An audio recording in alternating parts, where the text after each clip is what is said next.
More and more women, though, say that they break up with guys because they check their texting or their emails and shit. Beth told me she would.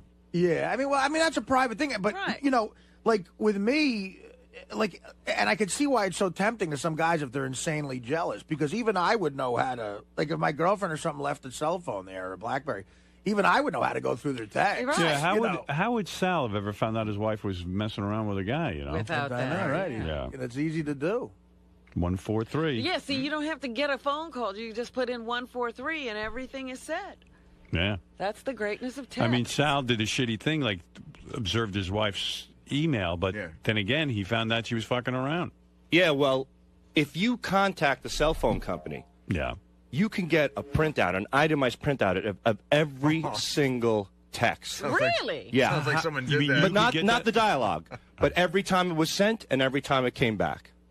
Every because single you're one. the guy who pays the bill, and you may be saying, "Hey, I think my bill is wrong." That's exactly it. And I requested it. And the crazy thing was, when I was in Disney after I got shot in the ass with a paintball gun, when I reviewed the paperwork, every time she was free, she was texting this guy. So she was at the pool, and to see that we're on vacation, and there was like 40 minutes worth of texting, it was just. She was like, he was on her mind, even though she was While on this you're on vacation. Yeah, I went fishing with my sons, and she was at the pool at that time. And they were texting back and forth. So when I went through everything, But Sal, you'd get a divorce if you had enough money to do it. I don't think so. No, bullshit.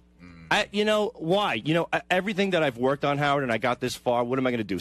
Say that I'm going to leave her now? It just doesn't make any sense. Oh, leave her and what? And have a woman who's into you? Why have a woman who's into me? I mean, what's the point to go on with? Because you'd have a nice home life. And Think of all the money you'd save at the booths. Seriously, like you're at the booths because there's a hole in your life. Right. Yeah, but think of the money you'd I'm waste at the on booths. broads. I'm at the booths because they have porn there you can't get anyplace else, and it gets me off. Is that true? Yeah. Well, I haven't gone. You can't get the porn anywhere else but at a booth? I mean, a booth that's a very bizarre thing in this day and age when you can get porn right over the internet. It's live. You can't carry the internet. I can't carry my laptop on the train and jack one out. So, I go across the street to Penn Station and I toss one off, and it's like a sleeping pill. I pass out on the train. Wow. The only thing is that I talked about this on the air, and one day I came into Penn Station, there was a cop there. It was like, "Hey, Sal, you just left the booth." And it was like, oh, it was so embarrassing. This cop is shouting it across Penn Station. Don't worry, the cop just left the booth. What kind of porn do they have in the booths that you can't get? Oh, they have everything, man. Like what? Just like real sick well, they have animal sex, which it's really like girls blowing German shepherds and stuff like that. I thought that was against the law. Me too, but it's in there. Oh, my goodness. I'll tell you what. A lot of pee porn, a lot of poop porn. I know you're really not into poop and not. Yeah, but you really are into some kinky fetishes. Like I can't watch any of those fetish films. They gross me up, but you love it. You love people spitting on each other. I love spitting. I love the spitting. Wonder what that's about. Yeah, really. I don't know. Anger. No, there's no anger on my end. There's no anger. Supposedly, you should get an iPhone because you can load your porn right onto the iPhone and beat off on that. Well, that's what I have it. I have it on my video. You bought me for Christmas a video iPod, and I put all my porn on there. Well, a few porns. So then maybe you can just use that. I do. I have done that. Like on the planes, I'll take the video iPod into the bathroom once in a while. Oh, my God. Aren't you glad you got him there? Well, I can't fly first class and have a $100 glass of wine, Robin, so I got to toss one off in the can. Oh, my God. Jeez, what am I supposed to do? I You could got never beat off on a plane. Oh, That's something I've never even done. I don't even think I could beat off like if I was on a private plane going to Vegas and doing a show. I remember one time I beat off on a plane. I was coming home from San Francisco with Levy. I didn't even wash my hands, and I patted him on the back when I was. Oh, you see. But I told Richard I was going to do that. Richard tosses off in the can all the time in the bathrooms too. Oh, that's so gross. But when you're bored out of your skull, what are you going to do? Read a book on the plane. You know how many? The only difference between me and you, Howard, is that you're a gentleman enough to say on the air that you don't do it. It's like a girl says she doesn't diddle. You don't believe that he doesn't jerk off on a plane? I find it very hard. I've never done it. Dude, in my life, it would never go down. First of all, I'd be so afraid there was a camera in there. I would just be like, and also it's so dirty and disgusting. It's like it's dirty in there. I get out as soon as I can. It's the least sexual place ever. Like when I'm on a plane, I'm not thinking about sex. I'm just not. I don't know. Maybe I'm just out of it. But this doesn't appeal to me. It just sounds perverted. Well, you know. Desperate. And it's dirty in there, and it's gross, and you're standing up, and You're also talking to a guy who's been married for 10 years, and hardly gets so it's a little tough. I was married for 20 years. He's single and married and everything else, and he's never done it. Yeah, believe me. What is the strangest place you've masturbated in? I think you said your mom's bed once, right? Well, as a little kid, yeah. Right. So that's pretty creepy. Yeah. Yeah, but I was a little kid, and then I didn't even know how to do it. That was where the TV I ended up was. peeing on myself. Did you? Yeah. I was a kid. I didn't know what. I heard about jerking off for the first time, and I tried it. And then I said, "Well, something's supposed to come out." And I pissed. See, that would have turned me on. What? Sal and I jerked off on the same flight. Yeah. Oh, right. Not together though, one after the other. Well, hey, Sal, did you just jerk off? I came during the turbulence. I'm gonna. Artie, so he's ready to throw. I mean, listen, I'm a slob too, but I would never do something like that either. I Who don't went know. first? Like, whose idea was it? And then all of a sudden you went, "Hey, that's a good idea too." I think Richard went first, and then I said, "I'm going to go jerk off, not wash my hands," and then tap leaving on the back when I got, and that's how that went down. It's so relaxing, like, because I get nervous on a plane, and that's one of the only ways drinking and jerking off. I'm totally relaxed. But now you do sound retarded. There's no other way in the world a human being could relax. No, I've tried, what's that drug that you relax with? Xanax? Xanax, and it didn't do a damn thing to me. But Yeah, that's jacking true. off. I gave Richard 4 Ambien once on a plane, 4, and he didn't go to sleep. Really? Yeah. Wow, that's a great story. You guys jerking off together. I jerked over Idaho. Are you done? You ever get? Sal revealed that he once jerked off in his bathroom closet while his aunt took a shit. Yeah, But- I know. I didn't come to completion though, pretty much. That's Aunt good. is shitting. That's normal. I mean, it turned you on that your aunt was shitting? It was my cousin Oh. in that one. And she turned you on when she shits? No, I was just hiding behind a louvered door that you could see out. You know, it was a closet with towels in it. So Sal's always hiding. I know. 99% of Sal's sex is in hiding or in the dark. I know. I just don't even know what to think. You know how dogs go out to hide when they take a shit? They go Yeah. to. And That's be me with honest. my penis. I'm like a little dog. So that's what I'm thinking. You're like close to an animal. Well, let me ask you this, Robin. Well, You're yeah. sexy. What's the strangest place that you've masturbated in? In bed. Yeah, I mean, that's generally where people do it. I guess Be so. honest though, Sal. Did you jerk off at Mutt's when you smelled the pants? No, and that's He did. I swear on my children, number one, and number two. That scenario didn't go down like as a sexual thing. Yeah, okay. So I didn't. Yeah, Not at all. Sure. By the All way, right, Panties guys. don't turn me on. They just don't. Doesn't The the- strangest place I jerked off in was in a tanning booth when I used to go tanning in a tanning bed. Because it was. I'm sorry, Artie. I mean, look, I don't go tanning, my but I would stop if I did go now. When I was 17, we had a membership at a racquetball club, and you had the tanning bed for free. I didn't go for the racquetball. I figured out it was cheaper to get a membership and tan. So it was like a 45-minute bed there. So it was so goddamn boring. What I would do is I would prepare myself. I would go to the bathroom, get as much paper towels as I could, and then I'd just lay there, toss one off, and then pass out in the tanning bed. And it was very relaxing. Yeah, but then what if somebody First of all- finds you? No, you were locked in. It was you're locked in a room. So it was just Did you any, and the- any of your spooge get all over the No, tanning bed? no. Yeah, 'cause sure. I would make like a turban around my cock, you know.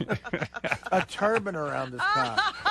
A cock turban. You wrapped your cock in Yeah, towel. and then it would just pull off like a little helmet because it was like paper You mache. made like a mold. Yeah, we make a mold. Yeah, it was, and it worked great. I think this schedule is finally getting to Richard, man, because Richard looks unhealthy.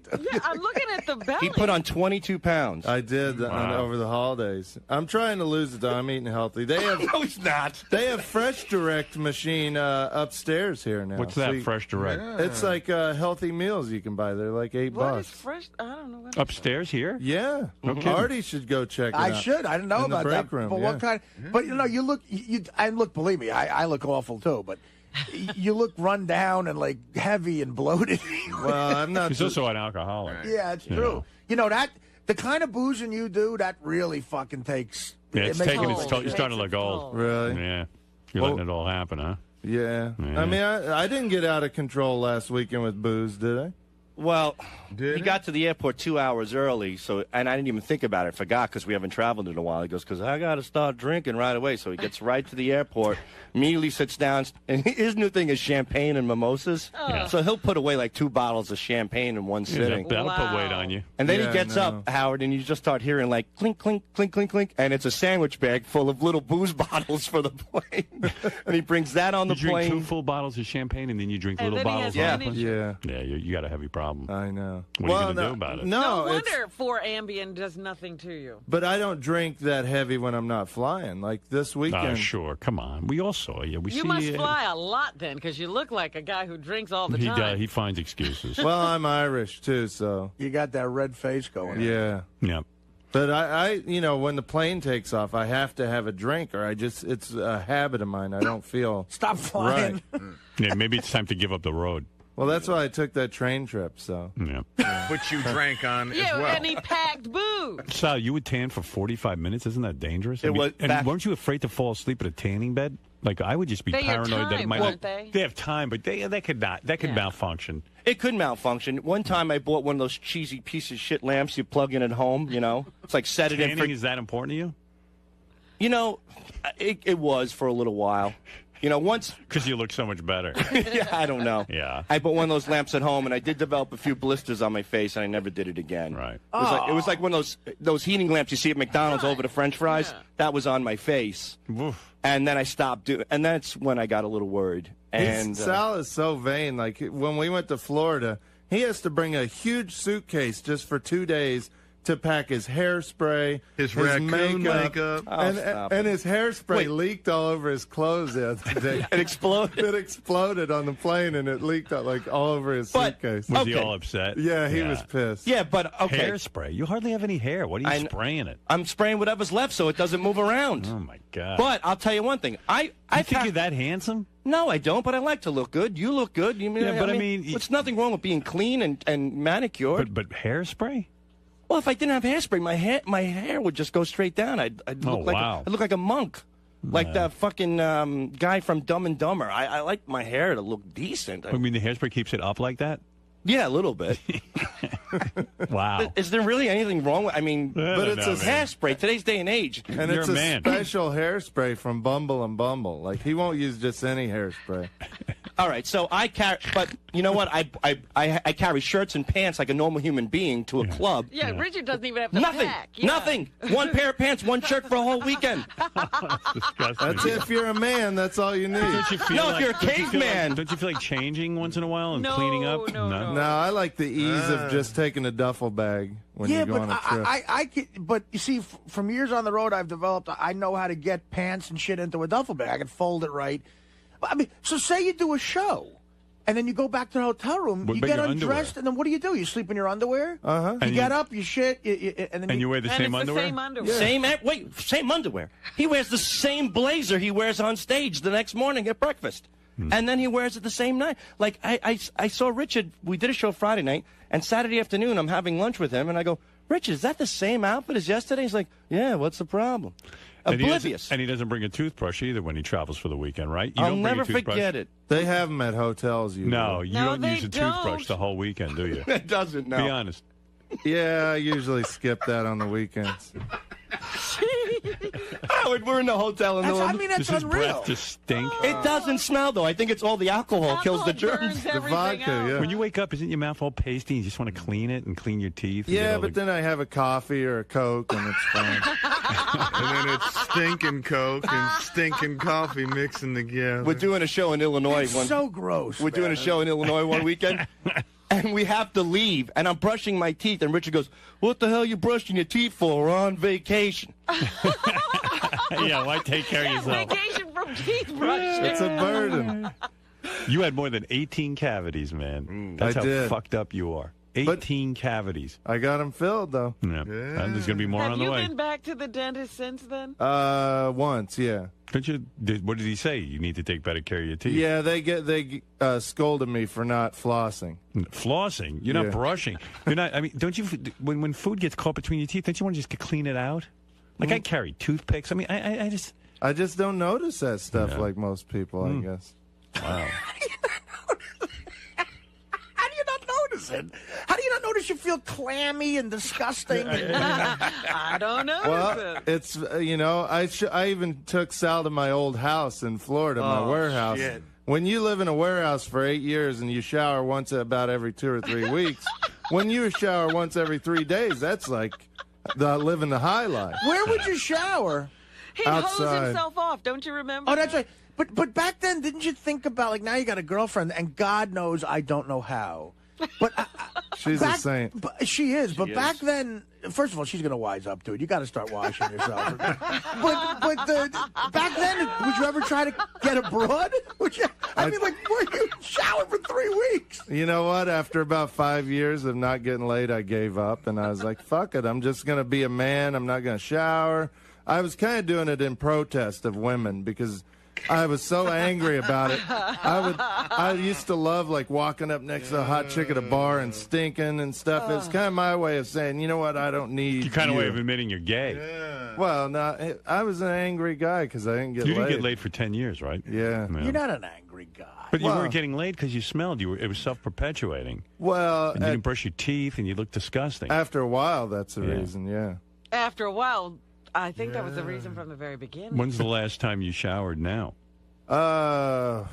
Sunday, I think. Sunday. If you have to go No. after that question, you're fucked. Wait a minute. You're a pig. Today's It's fucking Thursday. Thursday, man. Is it? Dude. Nobody answers till when's the last time you showered. When did you shower? My shower curtain was in the wash. So, Shower curtains in the wash? Yeah. Just buy a The new shower one. How curtain much the is gets this? much shower more than he curtain gets does. the shower. Shower curtain's like $3. You No, go to I like fucking Walmart. I got a nice one with like a painting on it and stuff, and I washed it, and I didn't want to get water all over the bathroom. There's a so. painting on your shower curtain. And it takes 3 days to get your shower curtain washed? Yeah, well, I do drop off laundry. So. Wait, dude, They make these liners, Richard, that cost $2. Yeah, it's called a liner. it's That's Thursday. the thing. It's a liner. That's what Robin's talking about. That's what I'm talking about. In other words, you have the regular beautiful shower curtain, and then behind it is a plastic liner. Oh, the plastic liner is like $3, $5. I'll have to pick one of those up. Yeah, and it lasts for months, and then you throw it out when it starts to get Yeah, when you take shit it in, on you it. get another one. Months. It lasts for years. Most families. Or maybe take a bath if you have to get rid of your shower curtain. Yeah. Wash your balls and Like- your asshole. I always, I get busy with something. I'll be working here or at home. I'll be playing guitar, and I just don't think about showering. Richard, It's like last it thing takes on my so mind. 4 long. days. It's 4 days. Like, how many shits have you taken since then? Oh, probably 8. About 2 a day. I mean, come on, 2 a day. Again, this has gone from like goofing around with Richard to where I want to call human resources.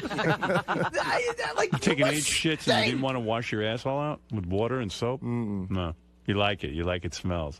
He does. He does. There is loves something manly about Do you like to put your finger down there and smell it? I do. In Yeah. between my balls and my thigh. Jesus. I'm sorry for anybody that's eating breakfast out there, but there's nothing better than taking your 2 fingers, rubbing it between your nuts and your thigh, and you get that man smell, You're gonna You vomit. got a coyote smell, is what you got. Yeah, a man smell. Dude, What is that smell? Oh, that's man. what did you I just smell coyote. Dude, you're almost 40. What did you just say? It's like a musk. It's like natural. That's like a cheesy smell. Can we Yeah. interview his girlfriend? Because there's no way she's fucking you. She like must that. have had a stroke and has no sense of smell. Well, I shower when we're together. When you're And- making love. Yeah. How do you get the crust off? I mean, my God, you've been building it up for days. I can't make love to you. I can't get the crust off. I don't have a Richard, do you shower know- curtain. Richard, do you know how little you've experienced with life? If that is like something you say, there's nothing better than. There's nothing better than doing what you just said. Right, 2 fingers Well, yeah. between I can the think of a balls lot of and other the tape. things. I'm a simple person. I enjoy simple things. There's thousands of things within a block Right. of the studio that are better than that. Well, I enjoy that Yeah, too. why but is he in New York City when that's all he needs? So your girlfriend doesn't shower either, I guess. 'cause No, then she does. But the shower curtain's not there, so yeah, she's, she got water all over the floor. She just put a towel down. Does she live with you? So So she you- has you for don't- 2 or 3 years. so you yeah. don't Oh, my fuck? God. You don't Yeah, fuck that but dude. Sunday through So Thursday? she's smelling you for 4 days, stinking. I thought she only saw you occasionally. She's living with your Oh, yeah. unwashed ass? Uh-huh. Well, yeah. She She's doesn't cool. say She don't mind. shower? She likes the smell. Once in a while, she'll say, You know, you got to get in the shower. She'll smell smell my breath. She'll tell me when I need to brush my teeth. Like a dog, you take it down for a cleaning. After you get a whiff of shit in the house, like time to get the dog cleaned. That's Richard, it's like with him and his girlfriend. You guys sleep in the same bed? Uh-huh. So, I mean, wouldn't you like to just, like, if it's like, I don't know, do you plan, you're young people, you plan every fuck that you every time you fuck? He fucks are all dirty like that. Yeah, I mean, on a Tuesday night, you never roll over and go, hey, I'm a little horny, and you try, I mean, you know. If I do, then I jump in the shower first. Oh, that's Sure, good. Yeah, sure. right. Scrub down. First of all, you don't. Second of all, who wants to go through that? Just be clean all the time. Hey, guess what? too You'll be hard. prepared all the time. Come on, honey, Yeah. blow my smelly balls. It's hard to teach an old dog new tricks. If, I bet you if you she's- don't smell I anything, bet you she's it means blown I him want after. sex. I bet you she's blown him after 4 days of not brushing his teeth and sure. cleaning Yeah. his balls and ass. Right. I bet you she has. He subjected her to everything. That's the truth, right? I don't know. Yeah. Okay. Yeah. I don't know when I shower and when I Stick don't. your finger in my smelly ass. Nothing better than that. And then she's a drinker too, right? Not like me, no. You want to smell something good? To me, my favorite things are drinking and smelling my taint and taint. balls. You've Smelling talked my about teeth. doing that, Howard. Yeah, but I mean, I've done that like coming out of the gym and stuff to check that I'm really And rank. then he goes and takes Then a I shower. then I bathe down, dude. I'd shower at least once a day, if not twice. You should, I mean, or jump Yeah. in the Hudson or something. Yeah, that's cleaner. It's cleaner than me, yeah. I don't know. That's really gross, man. That is El Schivo. I wake up in the morning, the first thing I got to do, even before anything happens, you brush your teeth and get all that shit out of your mouth. It's grimy after a night of sleeping. I don't know how you go days. It's weekend. I don't have to worry just take about it. some coffee. And how Weekends, I like to relax and not brush my teeth. We're on vacation. Why are you brushing your teeth? And how Sal, often- what are you doing? It's Martin Luther King's birthday. I'm not brushing my teeth. Hey, and Every how day's a often? holiday. How often is he doing that shit here and then touching everything? Oh, you know I don't it. go No. near him. Well, even if he hasn't done that shit, he's done it at some point and not washed, and he's touching everything. I No. say hi to Richard like from a distance. Like I'll look into Richard and Sal's room and I Wait. just go, "Hey guys," and then I just walk right yeah, I by. stand at the door. I don't go through the You threshold. used to come in our studio every morning. And Not that, anymore. And once you that started telling changed. me, yeah. Yeah, at one point it smelled like a locker room in there. And we Well, went, this asshole would go to karate, and he would bring his gear in the morning because he would go to karate after work later on, and he never washed it. Yeah. So he would hang his filthy, sweaty, piss-smelling robe in our studio, and it just smelled like a locker The room. whole thing and he reeked. never, ever Someone washes told it. me he left his bag for his gym bag with clothes in it for 2 months, and they opened it up. It smelled like a dead body. Oh, it did. oh, But he's still wearing those clothes. Like that dead body smell doesn't affect Richard. He'll just go in there, put that dead body shit on him. Did anyone complain And- at your karate school, or Nobody has yet, no. or you still go? Yeah, No. yeah. You have to wash your gi. I do every once in a while. Richard, you're gross. Really, it's not. You should move yeah, out he of the doesn't New care, York Artie. City. There is no way of embarrassing him into He's not being embarrassing. better. He's if you notice, he loves it. smiles when he like a admits to all retard. He that. loves it. He likes it. It's a manly thing to me. But did I'm you ever sorry. hear us fucking with Wendy the retard when we go, do you ever smell your own shit? Yes. You're the exact same interview. Except he's not retarded. Well, I don't hope I'm know. not. Well, there's And by the an way, argument there's there. no way you're doing a lot of karate. I mean, you have an enormous belly now. I mean, there's Yeah, no way you're I'm not. working out. I'm not doing it as near as much Yeah. as I should. Right. And my diet gets crazy on the weekends with Chinese food and pizza and stuff like that. You need a size 50 black belt. It's like Elvis. I'm the size of a dojo I now. could barely lift my leg like Steven Seagal. Toward the end, Elvis was wearing a cape with like a little superhero cape, and he had those bell bottoms that were too short. It almost looked like a actually- cross between like a Star Trek uniform, like when Kirk wore those pants and they had those bell Right, bottoms. it's jumpsuit. Yeah, it was a cross between Superman and a Star Trek Yeah. uniform, and then he was so fat, and he paid a karate instructor to give him a black belt. Like he just wanted the black belt. He didn't care if he had the power to And back then it he'd up. do the poses on stage. That's all he could do. He'd do his kata Yeah. on the stage while he was singing Suspicious Minds, and then he'd be doing his, Shotokan, pose. And try to kick his leg up. Yeah. He looked like Artie in a white jumpsuit. It was Sal- like Chris Farley doing Yeah, right. karate. Sal, didn't you try karate and they humiliated you Yeah, or something? a long, long time ago. All right. All right, boys. All right, Fascinating glimpse into the world of Richard and Sal. Isn't it a little embarrassing to It is. for Howard to be calling you, filthy and smelly, and then your buddy over here is piling on. I know. I mean, you work here for enough time, and you try not to let things faze you. But I thought you were, brushing regularly and washing more often. I am. We talked about this a while back, what you did with Howard, and it seemed to have had an effect on you, a little bit. A little bit, but, old habits are hard to break, and I'm 34 now, I'm getting old, and I have habits, bad habits, and that part of that's not brushing and showering and stuff, and I get busy. Me and Sal are busy guys. We got prank calls to make, we got Songs to do, balls to sniff, and sometimes showering's just not part of my schedule. Just think, if Richard was showering while we were at a department store recently, we would have never recorded the new bit, Nicholas Gers. Yeah. So, you got to know what your priorities are. Or if I was showering while we did the retarded flu call, that call would have never happened. Right. Or if he was showering when he did Brown Mounds, it would have never have happened. If I was showering right now, you wouldn't be getting this interview. Right. So what should I do? Do this interview or go shower? You're right. You should shower. Not shower, I guess. Tim, do I stink, really? Smell me. Just got handed a note out in the hallway, for those of you who are following anything that happens in the hallway. Yes. Ronnie, the limo driver / security guard, just got woken up in his chair by Sal banging cymbals near his ear. So he does sleep out there. Yeah, they caught him. What's his thing? He's supposed to be the guard. We'll have video in a second. It's really funny. I always love that. I'd love to see that. Well, good. Wake his ass up. He should be guarding me. He's not happy. What did he do? He's not happy. He slammed the door, and now he just left the compound. How could he be upset? He wasn't doing his job. Like that he's upset. So who's protecting anything right now?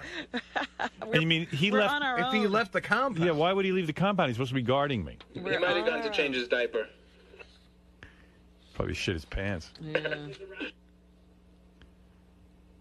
It's the second time this month, Sal. Oh, here we go. Fred needs audio. I've got it.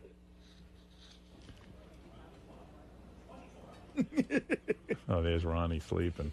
Well, he's out cold. Yeah, and he says he doesn't. Second time this month they caught him sleeping. Uh-oh, here they go. Oh, my God. Oy vey. You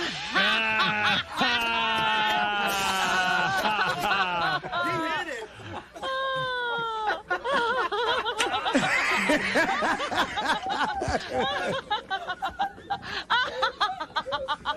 All right, man? Oh, that's great. Get the fuck out of here. I'm sick of you motherfuckers. Slammed the door on them.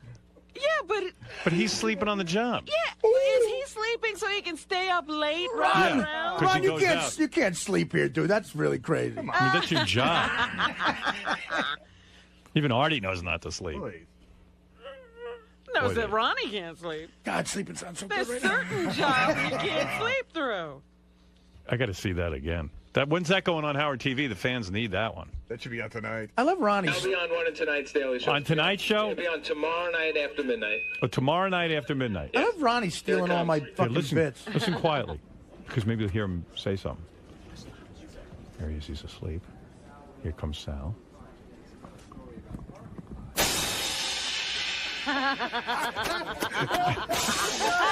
Ronnie slams the cymbal. He's trying to get him.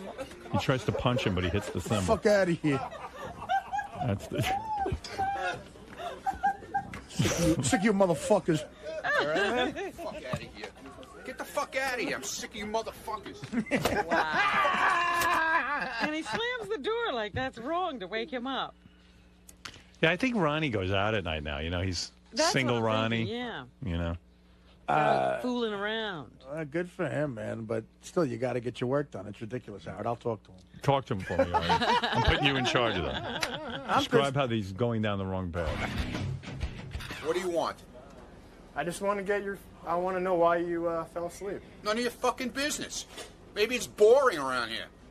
I just need to get a straight answer. I need for you to get the fuck out of here. Oh, that's what he brought in? Leave me alone.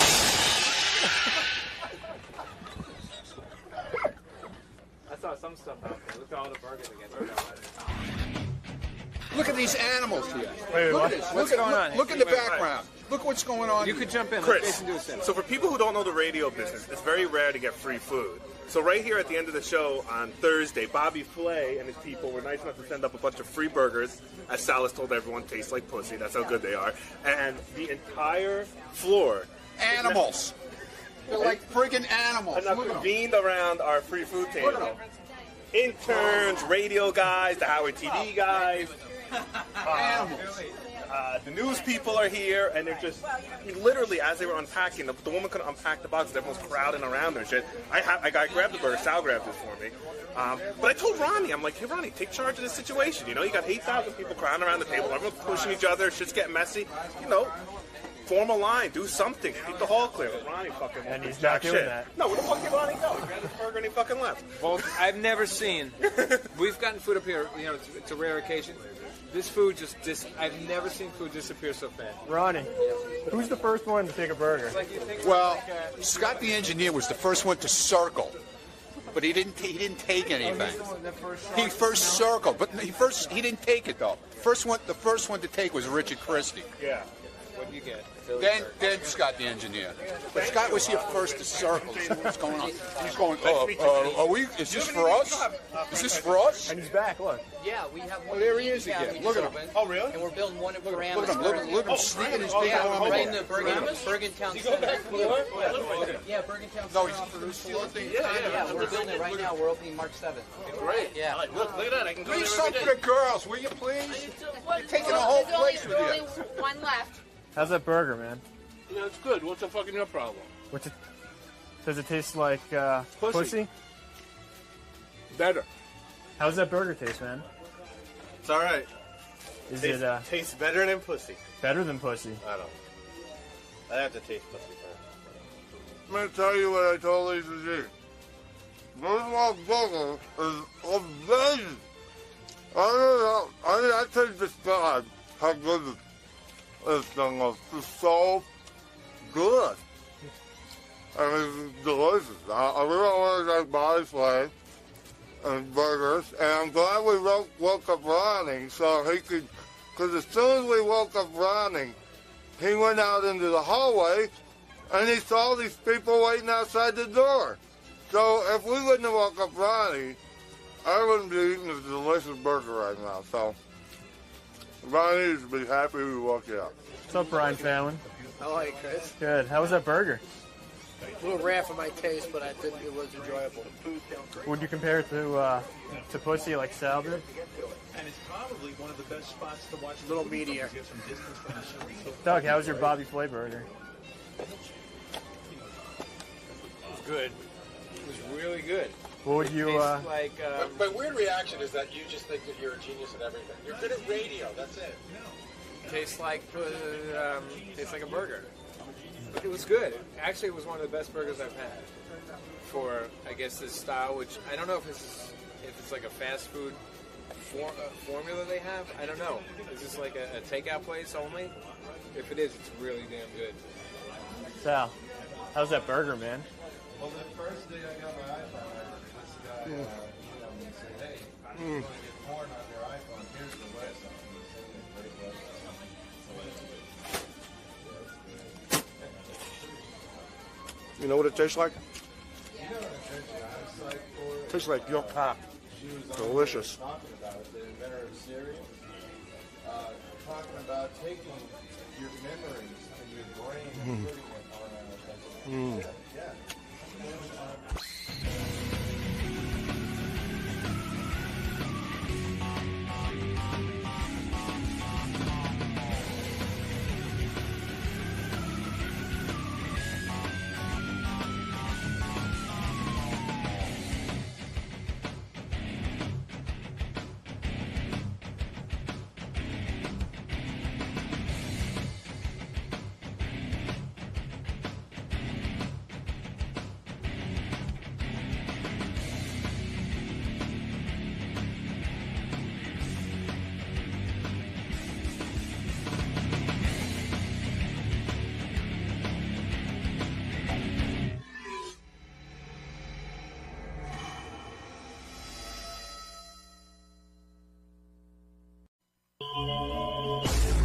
A note from Doug Goodstein from the Howard TV guys. They covered it. Oh, did they? Yeah. I wondered if they were, treating this seriously or if he was going to have a TV crew following him. I asked Ronnie about it, and Ronnie got an audition for some sitcom. But now it's sounding like strange to me. First, I thought they were giving Ronnie his own sitcom, and now it sounds like he was auditioning for one episode, and that they called a whole bunch of other people from the show to audition as well. Like Richie Wilson ended up auditioning, and Rachel. For the same part, Ronnie was auditioning for, or different other part. parts. Yeah, it sounds like it's they're stacking the deck. They're stacking the deck, and it's like a promotion to get our fans to watch the show. Right. So I don't know. I was hoping for the Ronnie sitcom. Well, yeah, the other day when we were talking to him, I couldn't tell because at first it sounded like this part was written for Ronnie. Yeah. And then he started talking about having to go in and audition. And I thought, well, that's odd. Here's the notes. This was a quick audition for a show called Wheels. Richie Wilson and Rachel Fine were also at the audition. Rachel and Richie ended up auditioning. Richie is... What is he, a cameraman? Yeah, I don't even know what he does. He's on Howard TV. Right. And so they said, a few weeks ago, Ronnie sent out a tweet saying that Wheels is looking for more people to be cast in the show and attached an email address for people to send photos to. They don't know how to get people to be actors? No, they needed Ronnie to help. All three of them got in an early audition, which was all shot by Howard TV, and the video will be loaded in the morning. Ronnie's auditioned solo. Richie and Ronnie auditioned together. Dude. And Rachel auditioned solo as well. Dude. What is it, like a whole Howard Stern show episode? Here's what happened. Go ahead. Nobody knew anything about this except me from the beginning. Right. They contacted me through Twitter a long time ago, back in April, about this. Okay. So they put a thing out on Twitter, an open audition for people to come in and audition for the show about 4 weeks ago. Right. And people were to send in headshots and, stuff like that. And that they would call, by invitation only, by email, to come in and audition. So a whole bunch of people got emails to come in.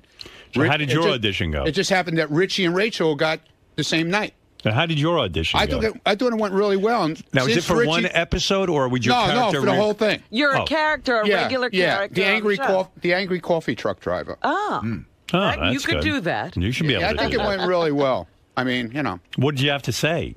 It was like I was talking to another... Like a salesman would come to the coffee truck, say. Right. And he would ask, like a new guy came, a new salesman come to the truck, and he would ask what the rules are with the coffee truck. And I would say to him, the rules are, you don't ask me for credit, you don't ask me for cash, you pay cash, you don't, if you touch it, you buy it, that kind of stuff. And I thought it went pretty well. Now, you are an angry kind of guy in real life, but are you able to become a character like that becomes... Did you summon up the anger from somewhere? Yeah, I think I did. And did they indicate... Because I got in a fight with Stephanie before I went there, so I was really... Dude. Okay. What were you fighting about with her? Just stupid shit. What's stupid? What are you doing? It was a stupid thing. Got yourself a nice young girlfriend. Yeah, no. It was cool. What'd you fight about? We had a little argument. What was the argument? A normal argument I'm about curious, something. What do you argue with her about? It was something about I said, she had started this job, and it was. I don't even want to go into. I can't go into it on the air. You can't. No. I'm just wondering what you argue about. Like, it was something stupid. It was nothing. You got worked up. Yeah. And then we were like fighting on the phone as I was walking from where I parked my car. As I was walking to the audition. What the hell are you fighting about? We were just arguing, and she was yelling at me. I'm yelling at her, and I go, "Well, thanks for making me angry before I go to the audition," which actually worked out pretty good. You should really thank her now. What is it? You don't like her to work, or no, not at all. It's nothing. It was cool. What do you think he's fighting with? Everything was fine, I'm trying to figure it out. If I don't know, does he not like the kind of job she took? She's got a great job. What she was wearing? You think she's like? No, it was nothing like that at all. Nothing like that. Nothing. Anyway, it says here in my notes, Lisa G was supposed to be there at 7 o'clock for the audition. At 6:45, she contacted Ronnie and said she was going to bail out. Yeah, well, she texted me, and see, originally the audition was scheduled for 8 o'clock. 8 o'clock at night. 8 o'clock at night. Then they said they would start earlier. So I text her. Now I know she lives in the city. Right. I text her at 20 to 7, And I said, we're going to get in earlier, probably around 7 o'clock in that area. Right. So we went. They took us upstairs about 5 after 7. At 6:50, she texted me, said, sorry, I can't make it. Good luck. Oh. She bailed out? She's the newswoman. I don't know. I have no idea what That's happened. a big story, you auditioning for a sitcom. I don't know what happened. Howard TV there was there at 6 o'clock waiting in the lobby. So that's all I know. The guys wrote, it seems as if she was inconvenienced to do the shoot. Well, if Ronnie gets the sitcom and it takes off, Howard 100 News won't have been there at the beginning. That's right. What's with Lisa G not showing up? I don't know. Let's see what else. Richie was able to see the script that Ronnie had to read. It was basically written as if Ronnie wrote it himself. What does that mean? Seemed like a natural read for him until he had to say the word Epicurean. Epicurean, yeah, but I did it. I kind of like did it on purpose to make it sound like I was stupid. Oh, that was a technique you used. Yeah. An acting choice. I actually read it twice because when Richie read for the part that they had him try out for, he was the salesman who came to the coffee truck. So they said to me, well, why don't you read the part with him and let's see how it goes, and it went pretty good. I think, anyway. But I always think everything goes good and winds up being shit, so. Richie did the audition as a goof to see what would happen. They ended up pairing him with Ronnie to read together, but Richie doesn't expect to be called back.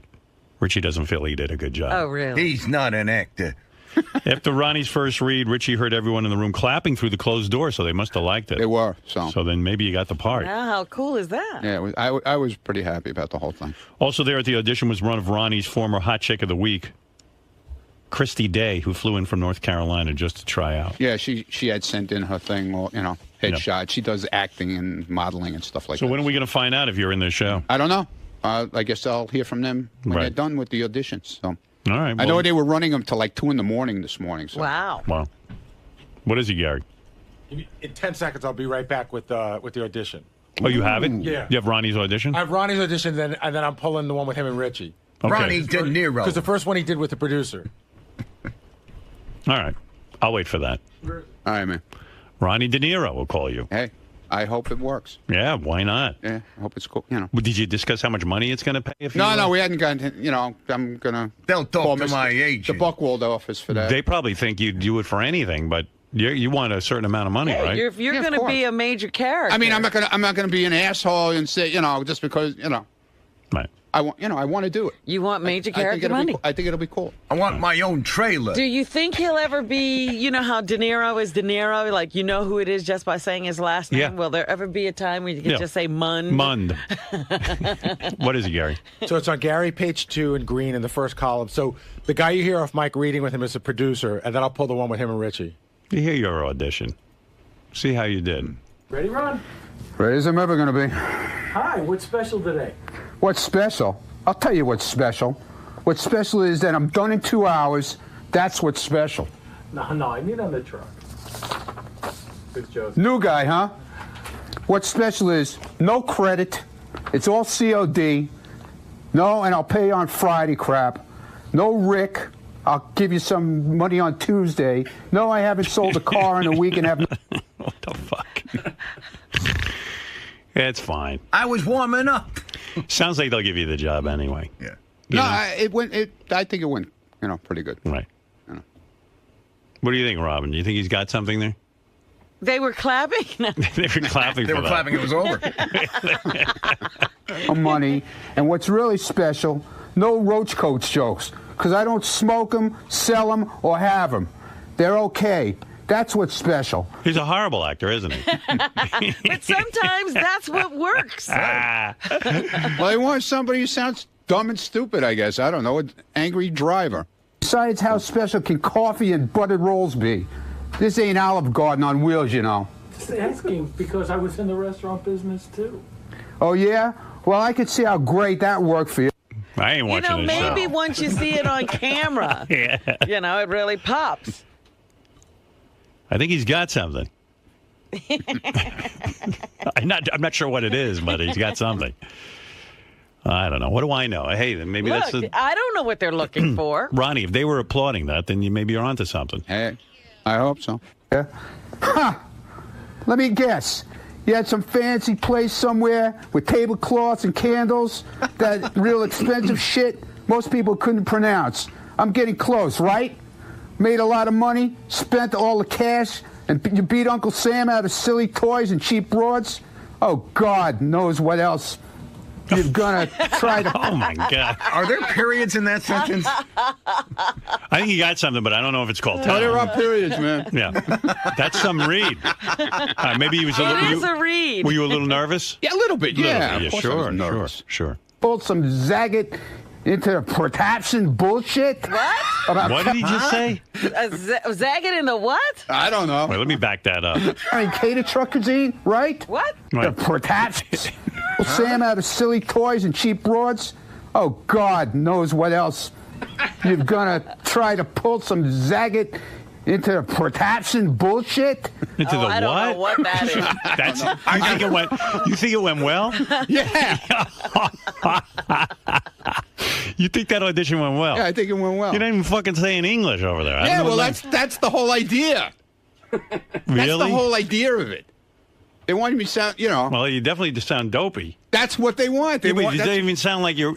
Well, all right. Well, I don't know what they're looking for. I don't know. Maybe that's not what they're looking for, but that's what they told me they're looking for. I was going to say, they gave you some direction like that. That they're looking for. Yeah, because I met with these guys about a month ago. Okay. At a restaurant. Did they give you the lines in advance? No, there was Well, a why didn't they cold do that? read. Because they wanted me to just come in and read it.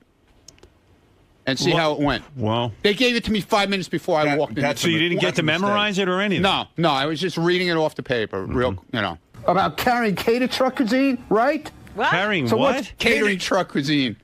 You can't even fucking say it. I was cuisine. doing catering truck cuisine. I was doing it on purpose like that. No, you weren't. Yeah, I was. You're having trouble. No, I wasn't. I did it on purpose. Bullshit.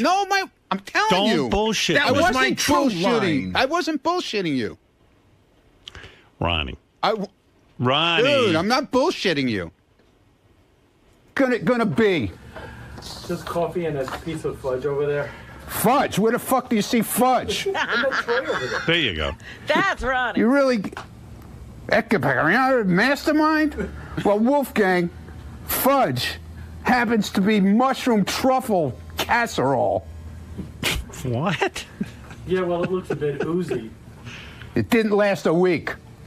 Okay, then, just coffee. Thanks. Hope you sell some cars that Chateaubriand. Thank you. It sounds to me like they were goofing on him, giving him hard words to say. Something's up with this audition. Yeah, because if he's supposed to be like just an angry blue-collar truck driver, what's he doing using First words of all- like Epicurean First of all, and cuisine what show do you know a guy has this big a dialogue? with the guy in the truck? Right. What is it? I was just going to say the second one that he does with Richie is a different pronunciation of that word that he couldn't get the first time. I know, but... Well, I was refining my humor. I think they're up to something here. I don't think so. No? No. Wow, look at the applause. Right. Yeah. Ronnie goes, I think I did good. Yeah. I said I thought it went all right. Joe, how do you like the audition? Hey, well, if they were looking for somebody who truly sounds stupid, you nailed it, Ronnie. Well, there you go. This guy thinks you did a good job. Right. Very nice. Are there any actors out there who can shed some light on auditioning and how Ronnie did? Keith, you're an actor. How did that sound to you? He sounded like Hank the Drunken Dwarf. If you put that tape of him next to Hank side by side, you won't be able to tell the difference. But Rick, go ahead. You're on the air. Like the last guy nailed it. It's Hank the Angry Dwarf. Right. I mean, if you pull from the son of the beach, that's exactly what Ronnie sounds like. James, you're on the air. Howard, make it stop. Make it stop, please. Good God. You're killing us. You don't like Ronnie's audition? Oh, man, it's horrible. It's horrible. After a good week, and now you're bringing us all down. All right. Well, there you go. Place is falling apart here. Place is falling apart. Look at this. What happened? I don't know. I put my hand on here and all the crap is coming off of my hand. Oh, dear. I guess it had a 5-year shelf life. Richie Wilson was at Ronnie's audition. Hey, what's going on? What's up? The funniest thing was, Ronnie came almost dressed for the part. He had on like a shirt that would look like he came from a mechanic shop. It had the name Mac on the chest and everything. Well, he's a method actor. Yeah. I'm like Lee Strasberg. Yeah. Did you have an outfit on that would reflect the character? Yeah, it was whatchamacallit? Oh, yeah, there you are. There he is. Oh, there he is. Well, look at you. Look the part. There was some read. All right, listen. Whatever. I'm glad you got the audition. I hope it works out for you. I really do. Thank you. I mean, it's unbelievable. Jeff, go ahead. Jeff the drunk wants to weigh in. I think he liked it. Yeah. Go ahead, Jeff. Yeah, oh yeah. I'm sure he loved it. That was so fucking funny. Holy shit. I bet you I could do better than that. I bet you could. Well, listen, you got to give it a shot. They didn't call you. No, they called Ronnie. They want him. All right, listen, Ron, congratulations on your triumphant audition over at the... Thank you. What's the show? Wheels. Wheels. Okay, very good. Ron. Yo. Talk to me about the audition itself. Okay. A lot of people in there were doubting your acting skills. Listen, I went in there. I don't claim to be an actor. I claim to be myself, okay? They gave me a part that they felt I could do because it's an angry part. And they gave me some papers to read right before I went in. I had no idea what I was reading, no clue about it beforehand. I knew about it when I walked into the place. They handed me the script of a scene, and I did it, and that's the end of it. If I get the part, fine. If I don't get the part, that's also fine. I tried. That's all. There's a lot of people around here doubting the legitimacy of the operation. Not you, the production company. No, it's a legit. Dude. Ask you people who were there last night. Okay, it's a legitimate operation. It's no fly-by-night deal. So we might be seeing you on the on a cable network. Okay. I can't say what it is. But it's a reputable cable network. Very reputable. Very reputable. How reputable? Very reputable. And cut. Right. Lisa G is here with some headlines from the Howard 100 newsroom. Lisa, what do you have for us? Lisa Glassberg. Here she is, Lisa G, in the house. Lisa, what do you have for us? A lot of great. Hey, Lisa, how come you didn't cover Ronnie last night? Did you just bail? It was supposed to be at 8 o'clock.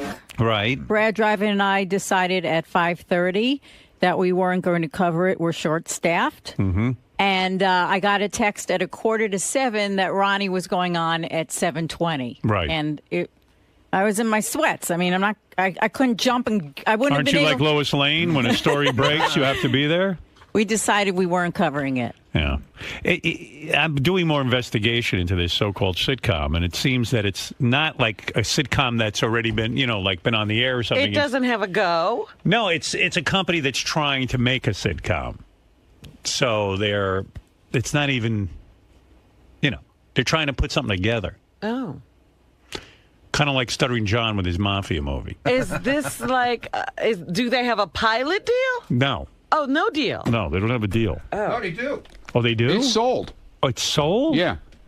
The guys just told me it's not. Gary just told me it's Well, that's not what I was told. Oh, okay.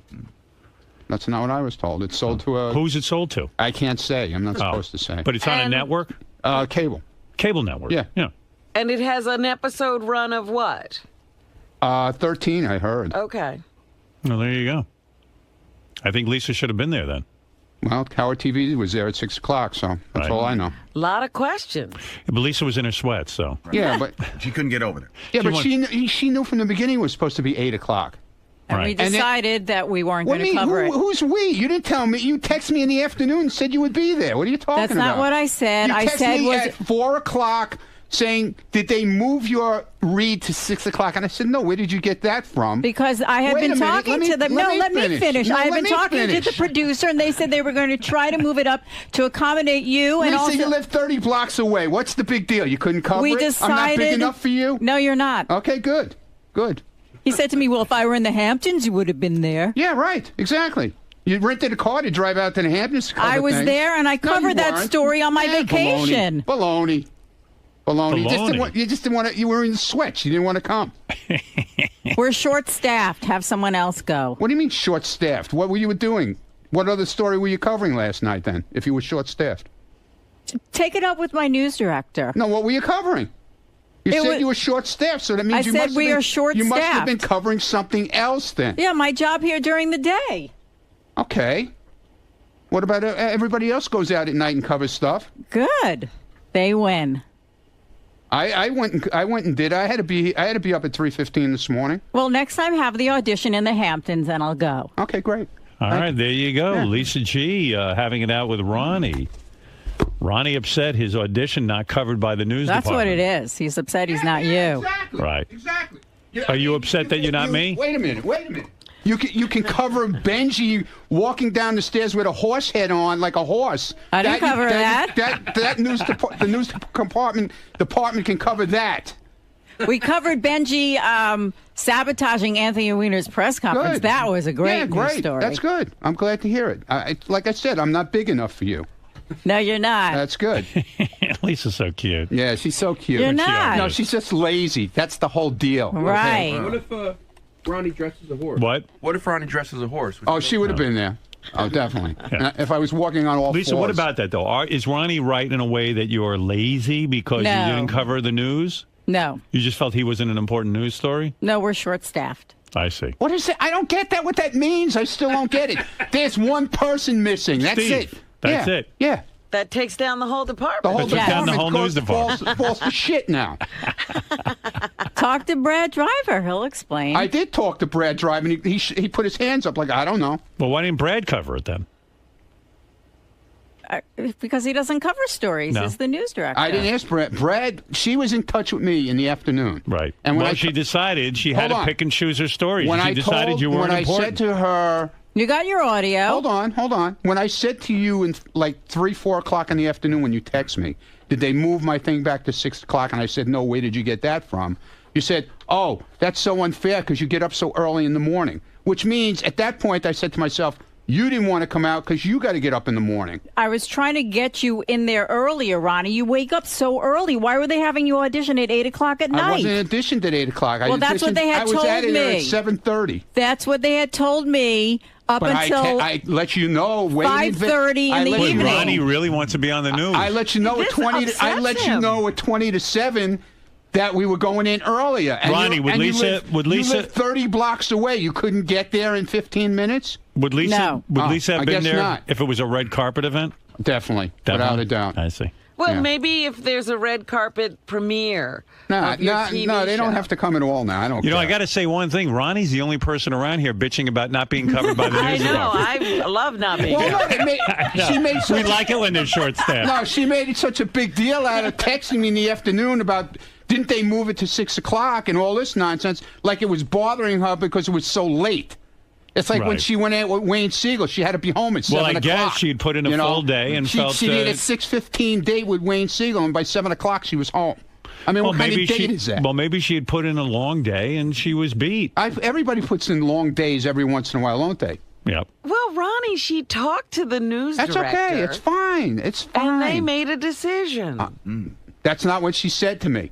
Okay. That's not what she said last night. She goes, I can't make it. Good luck. What kind of answer is that? It's the right one. Yeah, okay. Well, maybe in your mind it is. What else do you want me to say? Not in my mind. Go on with your news. I don't want to talk to you anymore. You know, Ronnie's great because he's his own source. He's calling you and telling you to cover some news about him. This is where it's going to be. He's upset because he feels that I went all the way to the Hamptons to cover a party. Right. Where I was on vacation. You were already there. I was there on vacation. I used my vacation time and I covered your story. And I hear what he's saying. He's upset. He's hurt. Yeah.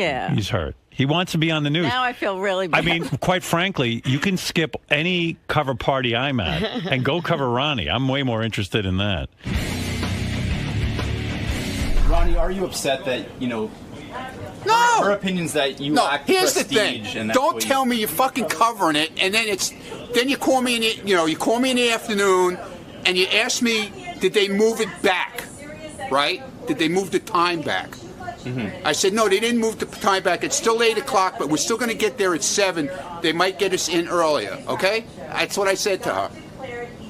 Then at 20 to 7, I get a text from her saying, not coming, can't make it, good luck. What kind of fucking shit is that? Then don't tell the people from Wheels that you're covering it.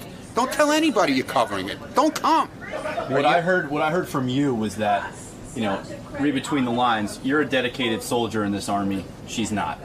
That's the way it's always been. It's always been like that. There is no. She picks and chooses what she feels like fucking doing. That's okay with me. Right. I don't give a shit. With you, there is no time. But don't tell me you're covering it. Right. Don't say you're coming. Right. And then at the last minute, back out. What else, Lisa? Yes. All right. Scott the engineer blasted by SiriusXM employees for taking too much credit surrounding Lady Gaga's amazing performance here on the show. On Tuesday's wrap-up show, Scott declared he'd split the credit for sound quality about 50-50 between himself and senior manager of broadcast operations, Chris Gibbons. Well, Chris suggests to Howard 100 News that it might be more like of a 90-10 split. With Scott Chris's doing, I can't take that much credit. Chris doing the 90, huh? Right. Plus, Scott took credit on the wrap-up show for, quote, making sure the piano got in, a task which Tim Sabian's new assistant, Sarah, says she was responsible for. Sarah says, quote, it doesn't feel good. I worked really hard to get that piano in. Sarah had a deal. Gary went to, this is the Lady Gaga thing. Gary went to Scott. He sent him a note and said, I want you to be responsible for the piano. And according to Gary, Scott then just sent him an email to Jared and said, be responsible for the piano. Oh, that's how he took care of it. Yeah, that's what he said. But then he's taking all the credit. Then he took all the credit. Wow. Because he said on the wrap-up show when his back was against the wall that he was responsible for getting the piano in. Well, Sarah said she had to deal with movers, the building, the piano company, the insurance company. Scott, why are you taking credit for that? I'm kind of curious. I mean, this young girl was busy working her ass off on this, and now you're taking credit for it. Let's get to the bottom of this. Did Scott have anything to do with the piano getting in here? Scott, did you have anything to do with the piano getting in here? This all stemmed from the fact that I decided to congratulate Scott on a great job. Yeah, because it sounded so Obviously, good. I had nothing to do with anything, so I'll just take credit for nothing. Did you have anything? I didn't do anything for anybody, okay? Well, that's an easy way out. Well, of course it's an easy way out. Did just you bust have my fucking balls, and that'll be have the easy anything way to out. do with the piano? Nothing, obviously. But you of took course, credit I was for here it. the day. I wanted to make sure it got in here. It was set up properly. I was here with the movers when they brought it here. I wanted to make sure that you were here. I was here, yeah. So then why is she saying she did all the work? Listen, the first week of the 2-week vacation, I was off. Right. So I contacted Jared. I said, Jared, can you make sure that you handle it with the piano company, that we're all set for delivery? Right.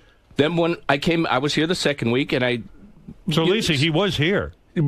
Sarah wrote me a note, and she had all the information, and she contacted all the people. I said, great. What time is it coming? I want to make sure it gets in here, it gets set up properly, and we're all set for Monday. All right, so then you... Tim is telling me right now, Sarah lined it up, booked it, made it happen. I didn't say I booked it a minute. I was here to make sure that it got in the studio where it should be, set up properly, and all ready for...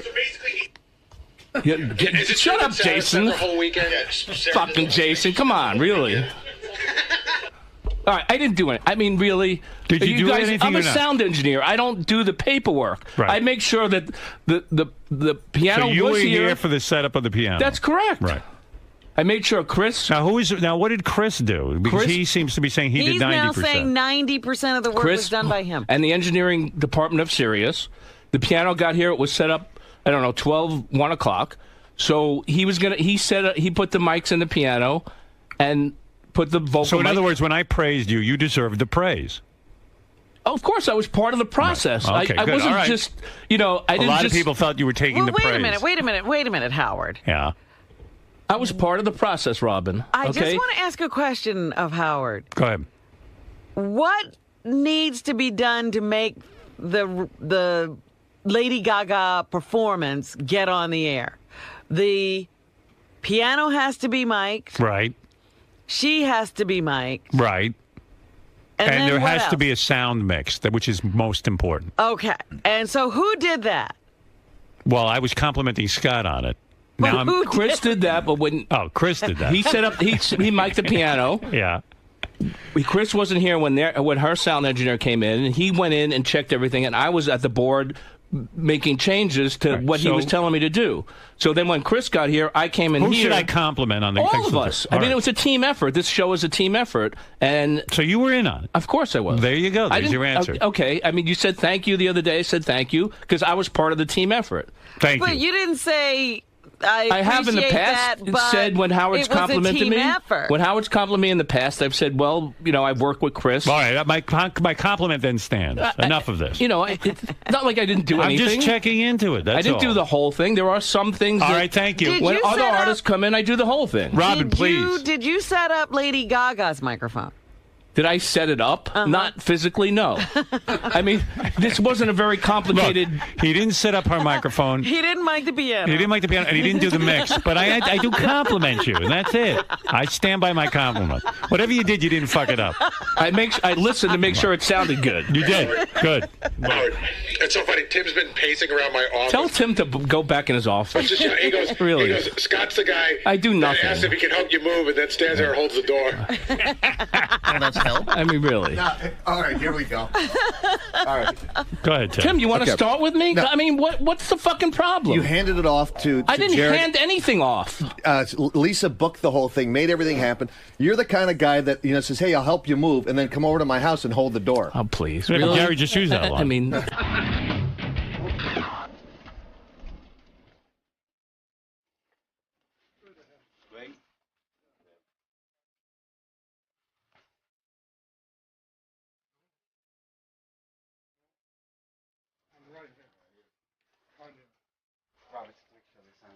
Yep. Go grab the binder. Yeah. Right.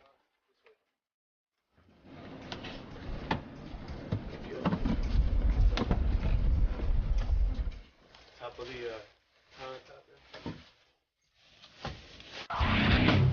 But Scott supervised a lot of this. Oh, yeah. Well, Scott Tim, just stood there when really, other people did things. Tim. Bullshit. That's what I got to say. Bullshit. Tim. Her name's Sarah, by the way. Not Lisa. I mean, What did I say, Lisa? Tim doesn't believe that I do anything around here. So, Tim, you made the analogy that he's the type of guy who, you ask him to help you move and he just holds the door. Right. So he's a part of the process, as he put it, but not an integral part of the process. Exactly. He's the doorstop. Now, you're a guy who oversees and manages. Did Scott oversee and manage anything in this operation? He handed it off. He didn't manage anything. Didn't take control of anything. He was a speed bump in the process. I think your comments speak to the fact that there might be some issues with you and Scott. No, not at all. Not at all. I love Scott, but on this particular issue, he's totally wrong. He didn't do anything. I can attest to that because I was in constant contact with, with Sarah and with my staff, and I know exactly what happened. So there's no way he had anything to do with it. Do you think it? If it was a team effort, he was on the bench. Do you think the fact that Scott wasn't involved is the reason why it was such a successful Exactly. mix and segment? Exactly. He has no idea about the insurance company, has no idea about the moving company, no idea about the building people that we have to deal with. He has no idea about the process in which we have to get it into the building and set up. He has no idea who the contact people were, who we had to contact. He just doesn't understand the process at all, or understood what went into getting that piano up into the studio and getting it set up. So. And once the actual music started, he had very little to do with the mixing and the setup of the microphone. Well, Gaga brought her own guy in, and who did the sound, and we have our guy, Chris Gibbons, who did what he needed to do. And so it's all pretty much happened on its own. I say you did a good job. If you don't like the way I work, I mean, I said I did. Obviously, Tim doesn't believe that I do anything around here. Well, that's so. Tim. I like it. I don't know where he wants to start. I don't know where he wants to start with me. Really, I don't either. I don't know what his problem is with me. I am just saying the Lady Gaga stuff. I had to make sure that everything was correct for Monday morning, and that's what I did. I followed up on everything. I made sure the piano was here. I made sure it sounded good, and that's my job. Scott. So I did my job as far as I'm concerned. Scott, Everything came off great, Scott, okay? So Scott. you all busting my balls. Scott, I get it. This is what we do around here. I came by and gave you a sincere compliment. I know you did. It's still, if I compliment anyone around here, all hell breaks loose. This all started because you complimented me. I know. I'm never going to compliment you again. No, because it's bad. That's what makes it bad. Let me just bitch and moan that nobody compliments me, and I don't be happy. I'm going to say Isn't again. it so much better? Yes. Scott, the sound for Lady Gaga. It was great, and it was a team effort. Can I finish? Thank you. The sound for Lady Gaga was terrific. Good job. Thank you. It was your best work ever. Here you go. I mean, all I know is when I compliment. See, normally I walk out of here, I don't say anything to anybody. Right.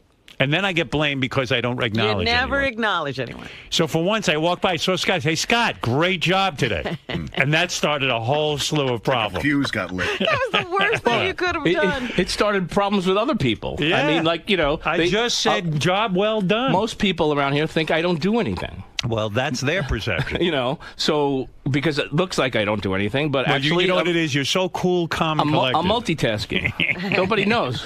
I'm working my fantasy baseball, and at the same time, I'm engineering. All right, thank you. Thank you, Scott. Thank you for the compliment. Let me just explain. Certain jobs, certain No, you people. did already. All right, we get it. You're winning. You're winning. Sometimes I do all of it. Sometimes I do, understood. 10% of it. Whatever. Whatever you did, We're a you team. did well. Good. The team did well. To all the guys on the team, congratulations. Do me a favor. When you do something, write what you do on your head. That way I'll know how much the percentage of what you did. Make your credit. Like credits, like movie credits, but write them on your head. Scott, you're being called out. No, that was my audition for Ronnie's show. Scott, did you really have very little to do with this segment, and you're taking 10%? I had 10% of the. I don't know the 100% percentage. Whatever the credit? fucking thing is, the segment went off great, and everybody was happy. Okay, I work with other people around here, and we get the job done. That's it. A lot of these other people don't seem to think you were the main ingredient. I'm not a man. I obviously didn't do anything. Okay, I have to follow up. Gary wanted to make sure that the piano got in there and got set up properly, and I did. He passed it on to me, and I contacted people I had to get in touch with to make sure that it was done. But when they broke down the process, it seemed like you had a very small part, yet you got all the credit from Howard. I get the credit and I get the blame. So, sometimes you get blamed for something that doesn't go right, and I have the same responsibility. I mean, if it didn't go well, then I would have gotten all the blame. Right, Tim? You're stirring the pot this morning with your news reports. Really ignited a couple of feuds. First off, with Ronnie, he really took offense to the fact that you were not willing to cover. Well, a couple of things. We thought the audition was at 8. We're short-staffed. Everyone is working longer days, more stories, and we made a decision at 5:30 that we weren't going to cover it. Well, you didn't tell me that. Yeah, I told him that at 6:45 when he texted me. No, she just didn't want to come there. It was too late for her. Ronnie's obviously Feels hurt. Feels hurt. He's not Howard. Go there. Sorry. He also seems hurt though that he seems to think there's no punch in, punch out here. Like he didn't accept your short-staffed reasoning, and he thinks you should have been there. See, he wants to get on camera. Regardless. Yes, you do. I see you hovering around like a bee. I'm supposed to be here. It's my job. At least I'm here. Right. At least I do my job. In retrospect, you wish you had How gone. do you not laugh? That doesn't make you laugh. I'm always laughing. I'll do my Flavor Flav.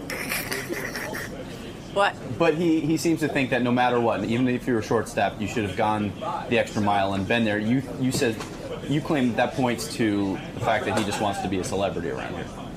He wants to have the Howard type of. I can see how his ego may be bruised that we weren't there to cover it. We'll cover everything else. Believe me, we're just going through a little transition now, and we'll be there for him. Absolutely. When he wins an Emmy, we'll be there. Yay! Now with Scott, the engineer, yes, you stirred the pot once again. I mean, this has turned into a major war, and right now there could be sort of controversy between him and Tim Sabian starting to brew. Yeah, well, with this story, I was just reporting the news. Scott left out an important phrase. When Howard said thank you to Scott, he could have said it wasn't just me, it was Chris and Sarah, and just go down the list. I know I've done that in the past when someone has thanked me. Just recently, Shuli helped me with something, and when Brad, my news director, came in to thank me, I said, well, Shuli also helped me with this as well. So, things happen. Sometimes you forget. So, but it definitely... Throw me under the bus. I'm not. Lisa, it's a team effort around right, here. Right, but you... I didn't take all the credit. You neglected to say... He walked by the office. I said, thank you. I'm not going to start with him, this one did that. I don't know who did what. I know that we got the job done. I'm not going to start listing a bunch of people. He knows who works around here. And it's a ridiculous situation. We made sure that segment with Lady Gaga went off perfectly. And that's the most important thing. I do have to say, I saw Scott... in the studio working with Horace, her engineer, and I saw Scott working with Horace at the mixing board. Yeah, well, thank you. So, obviously, I did do something. I didn't do it all. And I tried to explain. Sometimes I do it all, sometimes I do some of it, sometimes I do little. Every situation is different. Are you going to say something to Sarah today? No. I said what I had to say on camera. Sarah should stay out of it. It had nothing to do with her. It had to do with how it sounded in the studio. Whether the piano guy, that's ridiculous. She shouldn't even say a word about anything. That's her job. Okay? So I don't know what the big deal was. The credit was that Howard was happy the way it sounded. Okay? I'm not a secretary. I'm not responsible for getting pieces and parts delivered. Okay? That's somebody else. I'm responsible for making sure that segment sounded good. And that's what it did. It sounded good. I don't operate on, I'm not a moving fan. I just reported what she said on our news report. Well, she's wrong. She should just stay out of it. Well, you need to tell her that. I can't tell her that. This has to do with the way it sounded, not the way the guys moved the piano in. Okay? Gary wanted me to make sure that everything went all right before he went on vacation. And he put me in charge of that. And I did. I made sure that everything went all right. Okay? They had all the information I wrote Jared an email. I said, do you have all the information? Because Gary didn't give me the information for the Steinway people. He just said, make sure the piano gets here. I said, okay. So I contacted Jared. I said, do you have all the information? Because I was going on vacation. And he said, yes, I'll take care of it. So he passed it on to Sarah. He didn't even take it.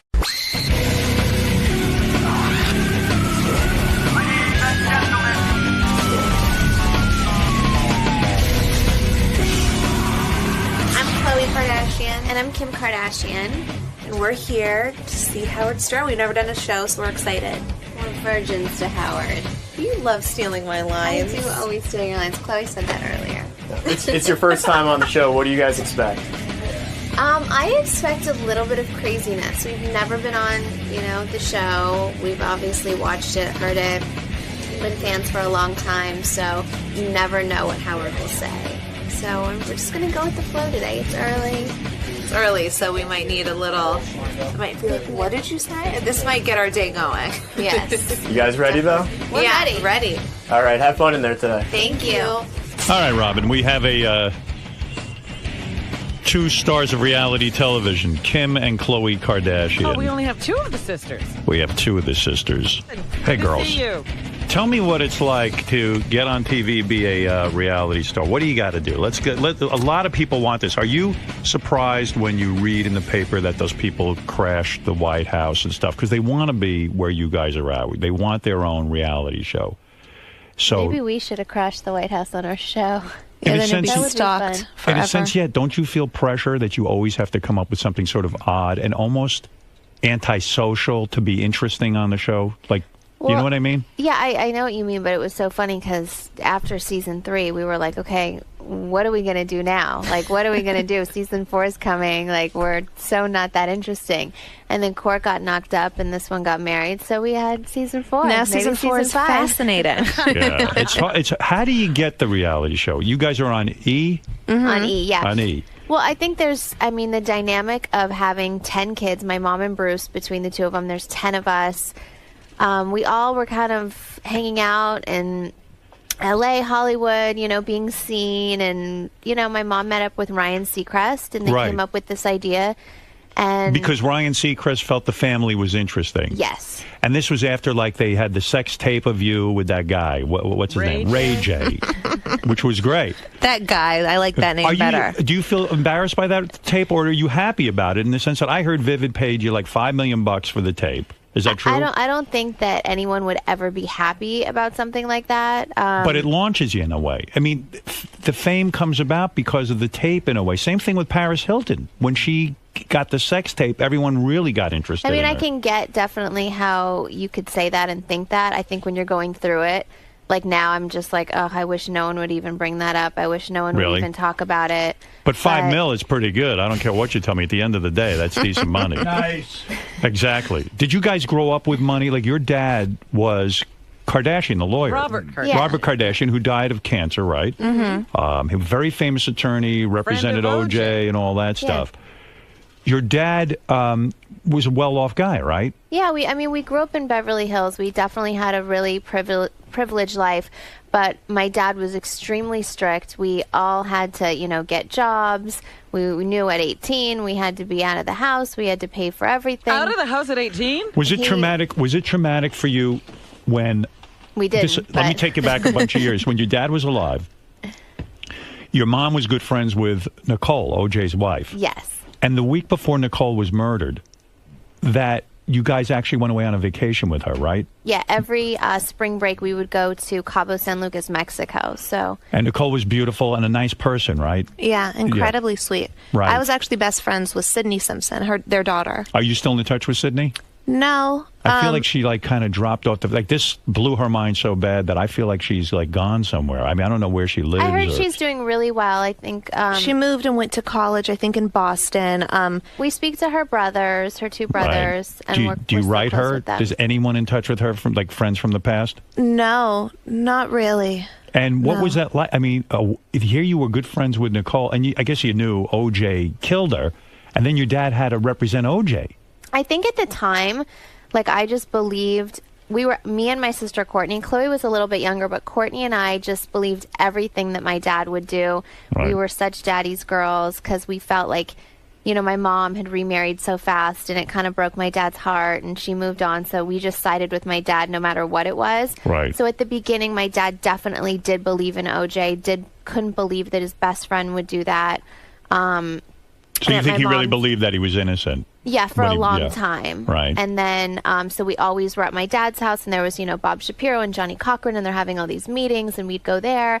You would go to the meetings, and OJ would be there. Well, it was and at stuff? my dad's house, so everyone was just the there Bronco trying to chase figure it out. happened from my dad's house, all that stuff. We were very much in the heart of it all. Was OJ at your house a lot, even planning his defense, or was he in jail? He was in custody, right? They didn't release him, right? But Okay, so before he was staying at our house, and then we'd go to my mom's house where Faye Resnick was living, and she was really close to the Brown family, so we'd hear one thing, and it was very divided. OJ, and then going to my dad's house, and it was all pro OJ, and we're like, wait, what do we believe? And so right, because your mom's probably sitting there going, "That's my best friend, and OJ killed my best friend, and now my ex-husband's defending him, and you guys are caught in the middle in a sense during this whole thing, saying, "Gee, who's right? Who's telling the truth?" I know for us as kids, it was very hard. For me personally, I just felt like if I was at my mom's, I couldn't really talk about my dad. If I was at my dad's, I couldn't talk about my mom. Now, after the OJ trial was done, they became best friends, and my mom and my dad and my stepdad played golf together, and it was fine. But during the trial, it was awful for us kids. So when OJ was found innocent, your dad was happy, and your mom was miserable. I think at the end, if you notice, your dad kind of removed himself after a while from it. He kind of looked shocked. Yeah. When they read the verdict, we were all just kind of OJ looked shocked. Yeah, OJ. No one was more shocked than OJ, believe me. Yeah, that was, hey, where's your mic? Go I'm ahead. sorry. Their father in particular, I can remember that. If you look back at that tape, he really is wow, what just happened? But after the trial, your dad and OJ had a falling out, right? I think so. He kind of kept it away from us. I mean, that was like Uncle OJ, and we'd see him all the time. So after that, I remember the day he got out of jail, I went to his house with my dad and, said hi to him. And then after that, I don't think we saw him again. I think they had a falling out. OJ never hit on you guys? No. Uncle OJ? Uncle OJ, Uncle no. OJ, I'm surprised. I mean, why not? Really, man? Yeah. Thank God. Thank you, OJ. So you get on this reality show. Now, your parents divorced. Did your dad leave your mom, or did your mom leave your dad? I think my mom was 12 years younger, and I feel like she just felt like my mom left my dad. Your mom left your dad? Yeah. Okay. You're being a diplomat. Yeah, my mom left my dad. And your dad seemed like a really together guy and everything, so you probably felt bad for him. Yeah. You probably sided a little more with him. And then your mom runs off with Bruce Jenner, which is an odd married couple. 5 months after they divorced. Wow. Do you think they were having an affair? Is that what was going on? No, they got introduced. They went on a blind date. Right. After they got divorced. Steve and Candace Garvey set them up on a blind date. Another charming couple. Did you when you first saw Bruce Jenner, because you've spoken about his plastic surgery, and I'm fascinated by Bruce Jenner's plastic surgery, and he seems like a nice enough guy and everything, but he was one of the most handsome men in America. Yeah. I mean, if I could have had a face like that.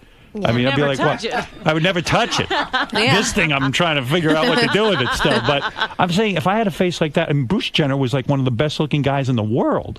Every guy wanted to look like Bruce Jenner. What do you think? Did he go psycho in some way or berserk? Like, have you ever spoken about? How old was he when he got his He face was like in too? his, I like think- young. He was young, He right? had his nose done and like not the top facelift, but like the bottom? bottom Yes. facelift. And a guy just talked him into it, and he was really insecure. And Right. everyone has their own issues, and I guess he wasn't comfortable with himself, and he wanted to fix his nose. And the guy talked him into doing something else. And was drastic. I mean, the nose he job. knows, like, when he got his face fixed recently, he was so afraid to do so. He was like, I don't even want to touch it again. I know they're going to be worse than what it was. So he knew it wasn't. Do you like good. him? I love him. You love him. I've known him since I've been 4. Why do you think you guys love him so much? In the sense that here your mom left your dad and all, but yet you accept, like, right away. you Well, accept. but my dad learned to, like, after they got over their issues, it wasn't Bruce. Bruce and my dad became best friends, and I really have this, like, respect for Bruce for finally opening up to us and talking to us and telling us, he did have insecurities. He's not perfect. He was feeling this way, and Right. would talk to us and say, I hope you girls don't get asked these uncomfortable questions about me, and I hope I, don't make you feel uncomfortable. And it was really courageous of him to do it on the show. So he's a good guy. He's a great guy. The best guy. I think why I personally love Bruce so much is because he's never tried to force himself on us as, I'm your dad now. He's always been like so accepting of knowing he's our stepdad, and he Not loves trying us. to push the role. Yeah, I noticed on the show. And I love that. He kind of really has a good way of just staying out of Yes, things. he Like does. he steers clear. Even if your mom gets nutty with you and gets all permissive and all this, he seems to know that this isn't my scene. Right, I don't have control over these girls. I can only give them advice if they ask. He's really secure in himself in that aspect that he can. And also, I love that he lets us love my father still, even though he's not jealous of He's that. not jealous and doesn't get insecure. Right. There's pictures of my dad all around the house, Right. and he just... He's got to deal with it. Yeah. Right. Yeah. You guys still live. Your true living situation. Yeah, yeah. You don't live with your mom, Everyone do you? thinks we live at home now. No. I'm married, so I live with my husband. But where Right. do you live? Chloe doesn't even have a house yet, do you? I'm moving on the 21st. Finally. But what do you do? So when you say there's pictures of your dad all around the house, now that you guys are out of the house, why would you? Oh, in your own homes, you're saying you have No, pictures in of our your homes, dad. even in my mom's. I mean, Why does there's- your mom still have pictures of They're your dad? pictures of like my little sisters who are Bruce's and my mom's kids. Like, But they would call my dad Uncle Robert. They so were there's really pictures of close them towards the together. end. You ever see Bruce naked? Ew, no. Never seen his penis. I would die. You would kill No. yourself. I would kill myself if I saw his penis. I would die. I So- wonder if he has bikini waxes. I wonder too, because he seems a little, feminine that way. He's not. He's very hairless, actually. Like, Right. I've seen his chest. Right. He's like still ripped for being He really like is. 60. Yeah, he's in good shape. He's like Yeah, 80, but not he 60. vows to never work out ever again. Because he Like probably lift weights. because he He's so did it his high. whole life. Yeah. Yeah. So let me understand something now. What's with you two? Only black guys? Is that the thing? I'm only black guys. She's only. What I'm happened not. there? I mean, Once what you is go that? black, you just never go back. Is that true? Not true. For I don't me. think it's true. All right, I don't know much. Kim, when have you gone back from black? I've had a boyfriend my whole life. Well, and he's been black, so what are you talking about? I'm just saying I'm a totally half and half. Where's the other completely. half? Like before. Why And do then you- once you went black, you haven't gone back. So, hello, it's a true statement. No, but I'm saying I would though. Like I would. You would go back, but you don't. Completely. Your sister's Well, right. just because I have a boyfriend. But if I didn't, So, I would, hello, shoulda, woulda, coulda. I don't understand the logic in this comment. Because I would. Don't you think your sex tape was so outrageous because you were with a black guy? Like, still, white America has a hard time with that, and here you are, beautiful young girl having sex with a black man on the tape. I mean, it's still pretty taboo, right? Yeah. I knew chicks, I knew girls like you I think so. growing up. I knew this girl, she was really hot. She'd only date black guys. Like, she could not be with a white guy. Her parents were really distressed about it. And so she started dating my friend who was white, but he looked black. Mhm. He had like a fro and, Right. and very broad features and stuff, and he looked sort of traditionally black. Mhm. So and then, but then she was fucking a cook behind his back because he was a real black guy. Right. You know, he had the whole thing going on. Honestly, What is it? How do you think this all Well, happened? for me being, I don't know how it happened, but for I me think being, maybe because we have such like big asses. Like the black guys like love a big ass. Yeah, but you love the black guys. You love the black man. I do. Was it? Did you ever have sex with a white guy? No, Never. never me. No, I've never. No, never. And growing up, did you So only weird. fantasize Never. about black guys?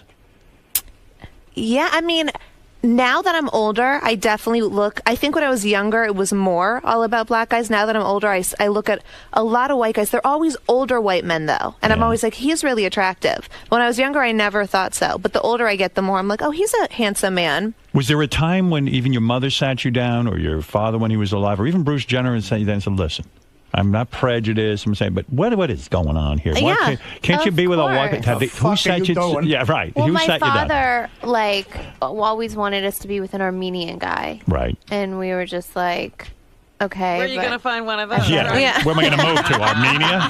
Yeah. That's a tough one to. All right. That's a little too narrow. Yeah. I But- would say my dad had issues with it, and then after the whole OJ thing, I think he was like, "This could happen to you guys." Like Right. this is. He got really After the OJ thing, protective. he got sort of racist about it, right? Really?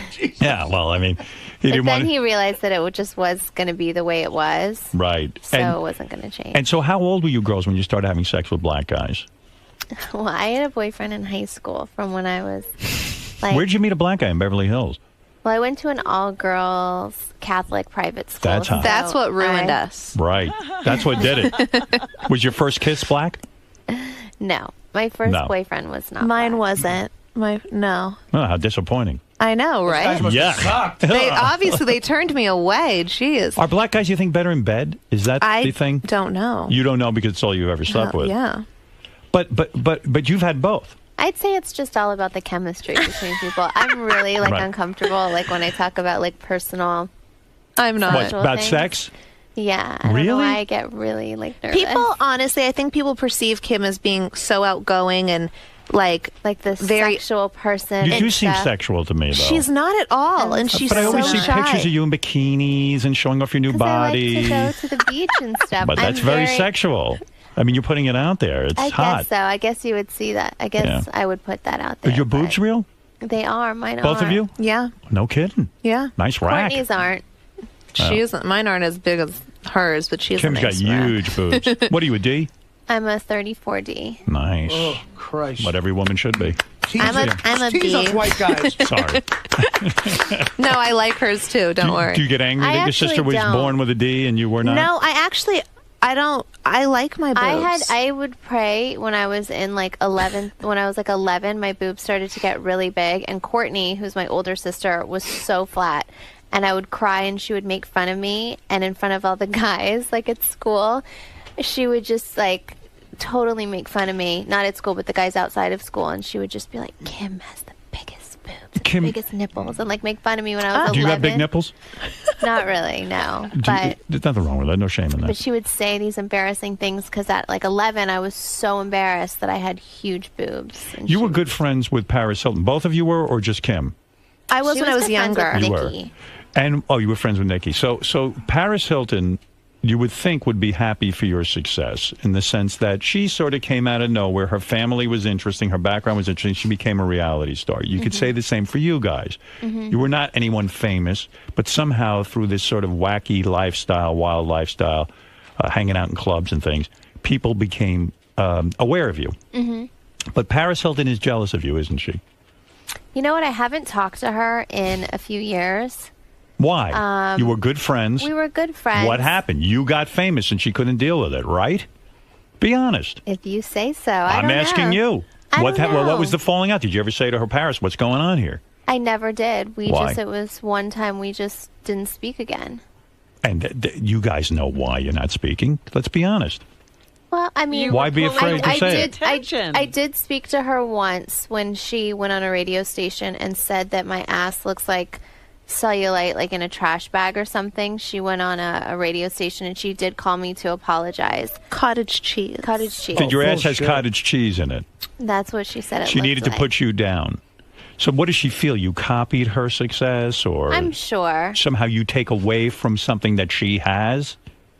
I'm sure, but we've never had a conversation about it. We just one day did not speak again. Don't you guys compete for the same dollars, in a sense that part of the way you guys make a living, you can show up at a club and get paid $25,000 or something for just showing up, just to be at a party? I mean, you would think that. You would think that for me, like with all my friends, I would love for my friends to do it so then I could be like, hey, let's do it together. Let's see if we can get like a package deal and let's go and host the party. But I feel like together. also us as sisters, when we were instilled with these things, we're better as three than we are as one. Like three heads are better than one.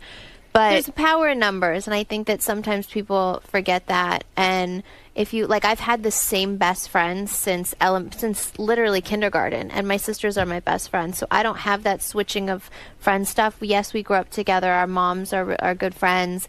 I love her family. She showed me. It's cool because she's a really smart girl, and she showed me a lot that I never was aware of. Like I was, I moved out to the Valley with the boyfriend, and when we broke up, I felt like I wanted to move back to Beverly Hills where all my friends were. She showed me so much. I was traveling the world with her. I'd never really traveled like that, and she showed me a lot. And I'm thankful for everything that I learned from her. But she became jealous, and you and isn't it true now? You can appear at a club somewhere and get more money than Paris Hilton herself, right? I don't know what's her going rate. I heard yours is $25,000 to appear. Nice. Is that true? Kim's is more. Kim's is more. Wow. 25, honey. 25's nothing. It's up. 50? I want you to come to a party, and I want you to, because I'm opening a new club. What do I have to pay? 50? Well, if it's a birthday or New Year's, it's going to be a lot more. Right. So if it's just a regular Wednesday, Wednesday what night, my day is Wednesday. That's the day I need to pump up. I want to get everyone to the club. I want to get your friends. You want me to give you a deal? I want you, no deal. I want the actual. The regular rate. He wants to know what the rate is. What's the rate? Say about 40. 40,000. Can Paris Hilton get as much as you? I heard that her on rate. a regular Wednesday. I heard. Go up. No, but a lot of girls are getting up to 100 for New Year's, stuff like that. But He's talking about Wednesday. I'm talking about Wednesday, and I'm talking about Paris Hilton. I heard that her kind of cachet is going down, that she's not as in demand. It's really weird. People don't really disclose that, but there are there's levels of, this one's making this. All the promoters know it. It seems like great work. I mean, it seems kind of fun. You show up at a club, and you bring your friends, and 40 grand later, you're kind of, you're having a party, you can drink.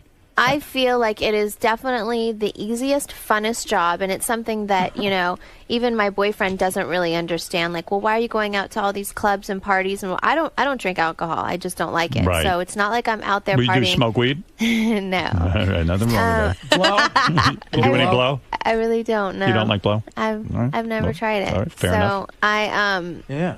What do you do at these clubs then? It sounds boring. Well, because I have different... She is boring at the clubs. Don't get me. Don't. But I'm not that type that sits in the VIP club and just doesn't, ignores everyone. I go out and I, go into... Doesn't. I don't dance. She doesn't dance? What does she do? She sits and texts. I talk to... That's the cool move. Do you show your ass? You sit and text. Yeah, I'll do She'll do one dance. Show them the one dance that you do. Let me see your dance. I'll dance with you. The one that your hand goes up. They make fun of me. They say that all I do is stand there and, show my ass, and I'll be like... I like it. But I don't. You don't do any of this? No. Okay. But you can interact with people. Like if I have these are the girls. Like I write on my blog every single day, and I have a fragrance that's coming out, and these are the girls at the club that are going to be buying my fragrance. So I don't sit there in the VIP room. I go and I'll talk to everyone, and we'll talk about Sometimes it seems on the show that Kim gets more attention than, let's say, Chloe. And Chloe, you get jealous. Or you get like, hey, we have a family business. Mhm. Kim's making all the decisions. She's calling all the shots. Who the fuck is she? She's just one of the sisters. My favorite episode Yes. was when they found out that you and your mom had made this the deal for perfume. the fragrance. Right. Talk to me about that. God. Is Kim, in a sense, too full of herself? Is she wait till really... season 4. I'm just No, an it's extra not. now. It's not. It's I all don't get about Chloe upset and Lamar. about Kim making decisions. Sometimes I feel like Courtney and I and Kim, we make all these. We work so hard, but then Kim's the one that gets all the credit for it. And we're always, but Courtney just doesn't speak up. I'm very vocal. What is the work? In other words, putting out products, going out to these clubs, and doing the television show, right? That's the But I moneymaker. do all the club appearances by myself, except for New Year's, the last. Do you guys put all the year. same money in the same pot? In other words, if when you... it comes from our dash, we're designing for BB for 5 seasons. We have a Virgin Saints and Angel jewelry line coming out that we designed for. So all that this stuff that we do together. that all it goes in one... Yeah. You have to split that with your mom, too? No. She'll I get, mean, she a gets commission manager because she's our percentage. management. Commission? Schmission. Time to end that. You tell her that. We I'll should tell call her right now. Call and her wake up. her And that's bullshit. Yeah. Mommy schmommy, you're out of the house. Mommy. Oh, boy, oh, You boy. want to call her and tell her? You take care of that. Yeah. I don't care. So Chloe really did go in there and she said to her mom, you give Kim all the attention. She's your favorite. You really laid into her. Well, Kim and Chris are twins. We're twins, but we also have. They are from the obsessed with start, each other. We've started this before. My mom came to she told me about the show idea. I said, "Oh my God, I'd love to do it. Do you need me to go into the meetings, help you?" Her and I have always from the start. I just been on think the same page. my mom knows Courtney and I aren't as into it. We just Kim's are more the like businesswoman type. Yeah, Courtney's we're along more for into the ride. art. She could care less. I got a question. All right, Chloe, let's get down to it. You got married. Yep. All right. Now, you married a rich guy. Mm-hmm. What is he, a basketball player? Yeah, he plays for the Lakers. And he makes great player. Yeah, Thank you. I don't know anything about this, I mean, but the Lakers are good. I hate that, but Odom's a great player. and of course he's a black guy, which you love. Duh. And he must be a big black guy. How tall a guy are we talking? 6'9", 6'10". 6'9". He 6'9" must- and a half. And I don't mean to be gross, but he must have a penis like a horse. It's amazing. It's amazing, right? Pretty fun. And you're not a tall guy. How tall are you? 5'9". Oh, you are 5'9". Yeah. And you can handle something that big? Honey, yeah. You can. Was he 9 inches? I don't know. I didn't Would you say measure at it. least? See the biggest penis you've ever had? Yeah. And you can handle No, it. I don't want to know this. Well, the public needs to know. You can handle it, right? Yeah. Everything. Show me with your hands. This big? What? That's like a horse. Yes, that's exactly what I imagined. Well, we're talking about a Laker. That's oh my goodness. I don't tall as know. I don't know how big. It's as big as your sister. Yeah, it's as big as Kim's leg. The first time you... This is- How did you meet him?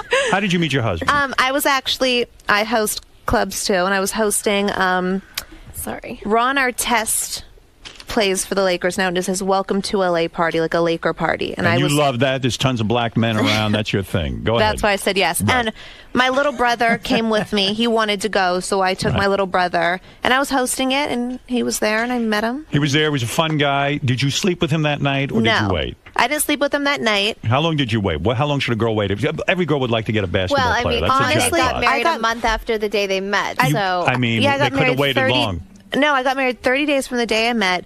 Honestly, I'm not someone that goes by rules. Some people you meet and you know, like, oh, you just... Can I curse on this show? Sure. Yes. Oh, some people you meet, you know you're just going to, like, fuck them, and you're like, oh, that's it. That's Whoa, it. whoa, whoa. And then there's, I mean, you do, you know, when you're like, I don't know, you just have that chemistry with someone, or you have a chemistry that you're like, oh, I really like this guy. Every person's different. You so. met him and he asked you out right away. Because I Yes. imagine this move. If you marry a guy in a month, did your mother say, did Kim say, did everyone say to you, listen, a month is just too Everyone. soon. You're younger. How old are you now? 25. You're too young to make that kind of decision. Everyone. But I've never... I'm still confused as to are you married? Because there seem to be several marriages, several weddings. Then there was a prenup. No, there's only one. There's only one wedding. Okay. Right. Now, he I think there insisted. was just this like rumors. There was just of, like, are rumors they married, everywhere. Aren't they married? Is it real? Is it just for the TV show? No, they Right. really got married. But you got married within a month. I got married 30 day on my 30th day of knowing him. So you meet this guy in the club. Yes. He asks you out the next day, I assume. This had to move quick. Very quick. Right. You go out. I don't know. Was he take you to dinner? Well, or did you just take you right home? no, Yo, actually, let's fuck. Actually, that night we met. Then after the club, we all went to eat. We just went to IHOP. Like me, my brother, my best friend, him, some of his friends, and we were there for like 4 hours. Guy's a rich guy, but he still goes to IHOP. I love IHOP. You love IHOP. It's like the best place ever. What do you order there? Pancakes? Country omelet, and it comes with a side of pancakes. That's good stuff. I just get pancakes. Yeah. Love it. Just But you know, we pancakes. were there for hours just talking, and then it was like 6 a.m. And he brings you back to his place at 6 a.m. No, then I went home with my brother. Did you make out with him that night?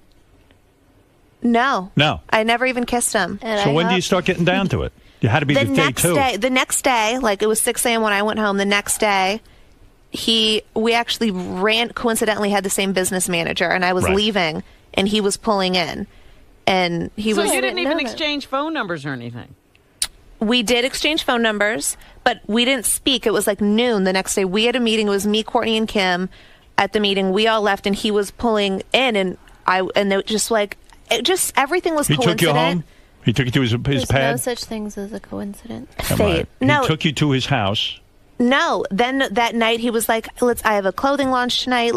Want to come to it. I had to go to my girlfriend's birthday party, and then he met me at the birthday party, and that night we even like went to a strip club with my little brother. And How old's your little brother? Yeah. 22. Oh, okay. All right. I say little brother, but I he's thought you still said my 12. Yeah, really? 13. That's cool. You're a cool sister. Yo, get this kid out of here. So, I don't know. We just and then from and so that day we never left. when does the time come when he pulls his pants down and you see this penis for the first time? I think 2 days after that. Okay, so So within day the first three. day 3. No, I think it was day 4. Day 4. Who knew? But who's counting? We got to Yeah, get this I right. don't know. When you tell the kids one day, you got to get the story right. I'll tell them when their dad showed me his schlong. Right. When you saw the schlong, as you call it, was it extraordinary? Like, did you gasp?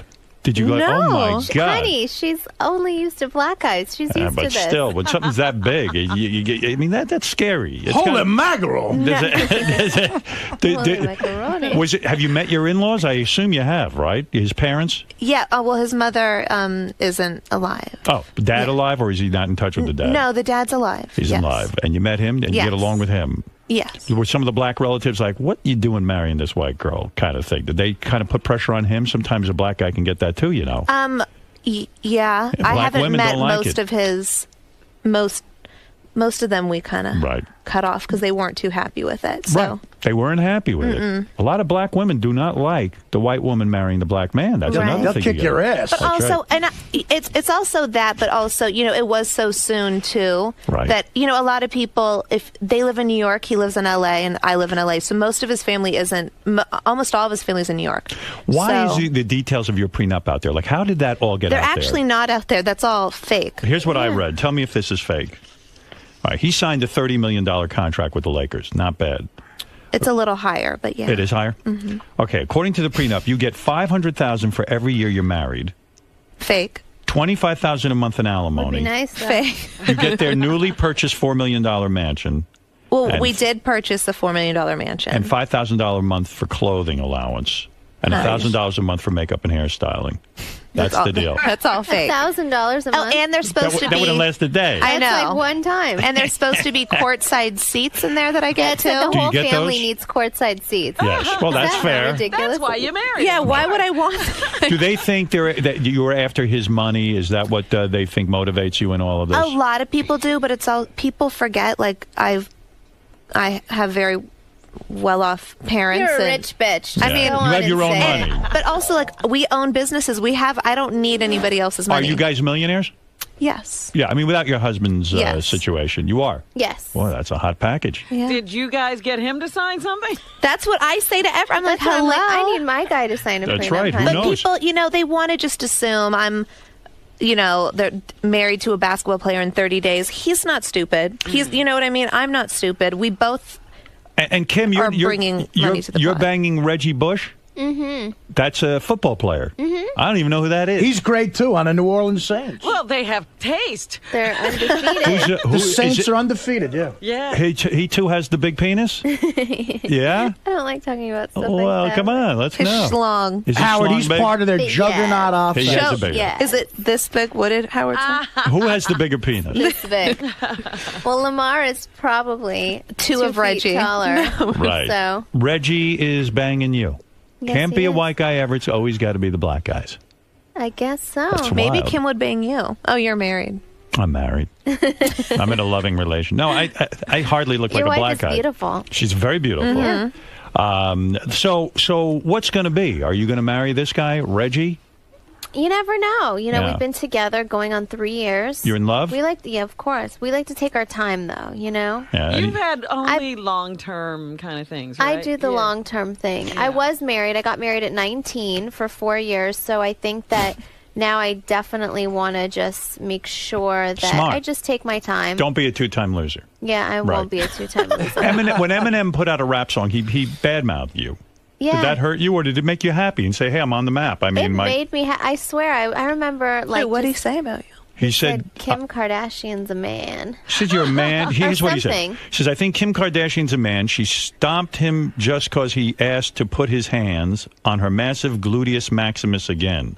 Yeah. Did he come on to you and you rejected him? Is that what happened? No, I've never met him. But I mean, it's like Eminem being Eminem. He just talks shit about everyone. So I thought it was just fun. Like, I've never it's cool. heard someone think you were a man. Yeah, It's I mean, like I'm looking you over. I mean, hello. She's like gaga gorgeous. Yeah, you are beautiful. No, that's so weird. Someone would say that about you. You ain't no dude. No. Hello. Yeah. Well, It's dude sorta- looks like a sorta lady. Gay, it's sort of gay to say you look like a man. I guess. I think. But I don't thought know. it was. I thought it was like flattering. It's kind of cool. Well, listen. I don't care. You girls are up to a lot. You did Dancing with the Stars, right? I did. Yeah, you got eliminated quickly. I figured you could dance. Honey, she said doesn't I dance don't in clubs. I'm petrified to dance, and my mom Then signed why me did you up do for it. Dancing with the Stars? My mom, as my manager, signed me up before even telling me. Was it embarrassing to you not to be a good dancer? I was so humiliated the whole time. I was shaking. I wish I could, like, if I look back now, I'm like, I wish I would have done a better job. I wish I had it in me. But I'm so, like, shy and nervous more than what people would think. So it was really hard for me. You dated a white guy. I'm talking to Kim now. You dated a white guy, Nick Lachey, right? Who used to be married to Jessica Simpson and now, dates Vanessa Minnello, all this stuff. We went on a few dates. It A wasn't few dates? serious. What happened? Nothing happened? It was just nothing serious. No sex? No sex. Really? Really? No sex. Nothing? Nothing. No making out? No light Maybe, petting? maybe like a kiss or something. What a Like a little- bozo. He a didn't get little to, he didn't get makeup. to use his finger or anything? No. Wow, that's too bad. Nick Cannon you used to go out with. That's Mariah Carey's husband. Yeah. You slept with him? Yeah, we were together for. Any good in bed? What is this guy's story? I don't know. What'd you break up with him for? It just, it was just not that serious. It was just a little random fling. He's an annoying bastard, right?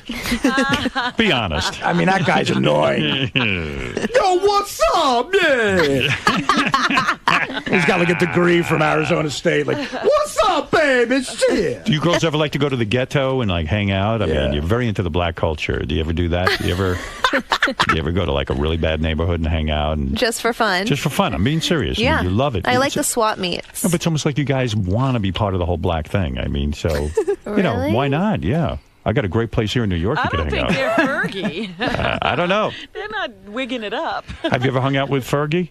I have. I love her. Yeah, she's good, right? Yeah, she's so cool. Do you think It's the so Black much Eyed fun. Peas have banged her? I do. I think Every one those of three them. guys have. I think they all have. The way she just moves and everything looks like she But probably. she's married I don't to think so. Sean. I don't She's get that vibe gorgeous. from I think in her. the past when they were coming up, maybe they all banged her at one point Maybe, or another. who How could they knows?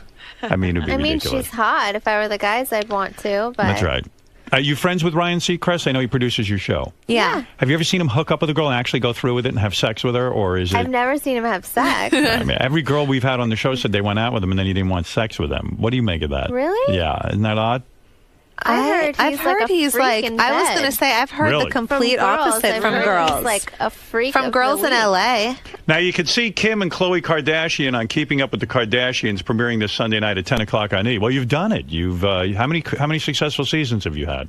This is our 4th, and Courtney and I have a spinoff too. Yeah. Now, what was Courtney got in trouble for? What, drinking and driving or something? That was me, That honey. was you? What Yeah. happened to you? You seem like a good girl. What are you up to? I'm now a good girl. What happened? Tell me what went wrong. I just had a couple too many drinks, and I thought I was a lot More sober than less drunk than I really was. I think, I mean, honestly, when you're in the club and you're dancing, it's like you're kind of sweating it out and you're fine. And then when you get in the car, I think it kind of sits. Right. I know that sounds silly, but I think I just was much more wasted than I was. So what do they make you do for that? I mean, did you go to jail or? I went to jail. I mean, it was my first offense. I was a .09, limits .08. Okay. I didn't get into an accident. I ran a red light and they pulled me over. I did. They gave you the test? Were you so nervous? Did you see the cop behind you? No, I didn't see the cop behind me. They gave me the test. I failed. They took me into jail that night. I was in there for 19 hours that day. Kimberly and my mom actually came as my visitors to jail. And Kimberly there was hookers in there with her. Wow. I was the only person in there. Everyone else was in there for prostitution. I was the only one in there for DUI. Right. Great place to meet black guys. Great. Yeah. Great place. Either of you girls ever have lesbianism? No. You're not going to try it? That's No. Courtney. That's more Court, the pregnant one. Yeah. Oh, yeah. She did it. Mm-hmm. Not all the way, but she'll kiss a girl and she likes it. I could see Kim fun in doing college. it. I could see you. Really? Yeah, I could see you definitely getting it on with another girl. No. Now, how did Court get pregnant? With She kissing just didn't broads. use a condom. No, I'm just kidding. She's married. She's not married. She's got a kid. She's having. She's about She's going to having a have a kid. kid. Any day now. Ay vey. She just in Miami. Her and Scott ran into each other and they were drunk. And Scott is her boyfriend. They've been together They for a broke few up. years and they broke up. so But you they didn't- broke up and he stalked us in Miami. And then He banged her without a rubber. Who does he play for? nothing Wow. for the white boy team. Ay vey. Double oy vey on that one, huh? Yeah. And then she just, I don't know. Then when we, in Miami, she started throwing up and sleeping a lot. And we found out she was pregnant. So our single sisters trip turned into. You seem more like A the lot party more. girl, though. Kim actually is kind of mellowed out, but Me? you're up for a couple of drinks. You do a little coke. What are you up to? I don't do drugs. I am a drinker all That's the way. something that's cool. I mean, all of us, we've never gotten into drugs. I That's mean, good. Chloe obviously had her DUI and drinks a little bit, and Courtney I used to drink. There's nothing wrong with that. But we've Meth? none of us have gotten Crystal into meth? drugs. No. No. Hash oil. I think because so many of my friends Psilocybin? have done drugs and I've seen such negative effects of it Yes. that They've all gone downhill, and you're trying to stay on the straight and narrow. You know what? respect that. I wouldn't do meth. I'd deal it. Right. You know what's amazing about these two, Howard? They're pretty unique. They date two amazing players on Right. amazing teams in different sports. Like, Yeah. they're two of the premier guys All on we need premier is Courtney teams. to date a Yankee, and we'd all be. You'd be you know, all set. You keep The her away Lakers from the go- Yankees. Why not? Listen, you girls seem to be doing well. So see Kim and Chloe on Keeping Up with the Kardashians, premiering this Sunday night at 10 o'clock on E! And Kim and Chloe's Quick Trim diet products are available at GNC stores nationwide. Now, you just lost a lot of weight, right, Kim? Yeah, well, Chloe lost about how much? 25 pounds. 27. 27 pounds. That's great. Holy shit. And then And you got lost, pretty chiseled. I saw you in a bikini in some magazine showing off your new body. Yeah, I lost about a good solid 10 pounds, but I'm only 5'2", so it just makes a big difference on me. Yeah. But I never knew. Like, I just would eat. I can't really control what I eat. I like to eat. So what happened? You take this product and you slim down a little bit? Yeah, and you work out. And Kills it the appetite? I have the biggest sweet tooth, so it just really curbs that, and it just makes you. It like speeds up your metabolism and just makes you lose weight. Makes you regular. Yeah. I'm not Does it make pushing you anything, regular? but meth does Do you that. do it a lot with this thing? It just, I don't know. I love it. It gives you energy. It has like black licorice in it, which that's Makes you duty? a little, but it's How all many times a day- natural. How many times a day you duty? Just once. What you, Kim? You too? Look, she's gonna die. Kim, do you duty more than once a day? Look, I could see you being pretty regular. she's so embarrassed. You can't. I could see you 2 or 3 times a day making a duty. Kim, it's okay. It's Not embarrassed. normal. Not that much. No. How do you girls clean up after you duty? Do you ever use baby napkins like I do? Wet Baby- wipes. Yes. You use wet wipes? That's Wet what I wipes use. in every bathroom. All the Yeah. time. Who makes the bigger duty? You or your sister? Oh my goodness! I Kim. can't- Kim is a killer. How do you see her How do duty? you know? The bathroom, like the stench, Kim. When do I ever go to to the bathroom in front of you. It's not in front of you. It's just wafting through the house. Never. Poor Reggie. We don't even live together. I know. I could smell it from my house. Wow. Does Reggie say anything about that? Reggie Just leaves. making it up. Would you have him duty in front of Reggie?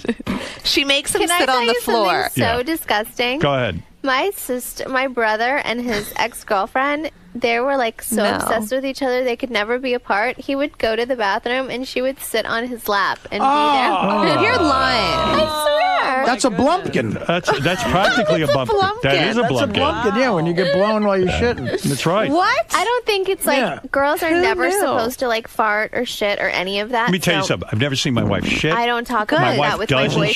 shit. She doesn't fart, and I tell you what, it keeps it real. Yes. Yes. And I'm even now into that. I don't do any farting in front of her. I got my own bathroom. I do my thing when I have to. I Yeah, agree. we have separate bathrooms. Right. I don't believe in You it. got to keep it real. I've What's up? broken up with 3 chicks because I shit my pants in front of them. You know who their brother was dating? Who? That chick that was in here last week, that Lisa Ann chick, the Sarah Palin porn No, star. he was not. That was a lie. She said that she dated him. That was That a is lie. such a lie. Not Well. true. How do you know, girls? That Your was brother's not- out there having fun. Definitely not his ex-girlfriend. No.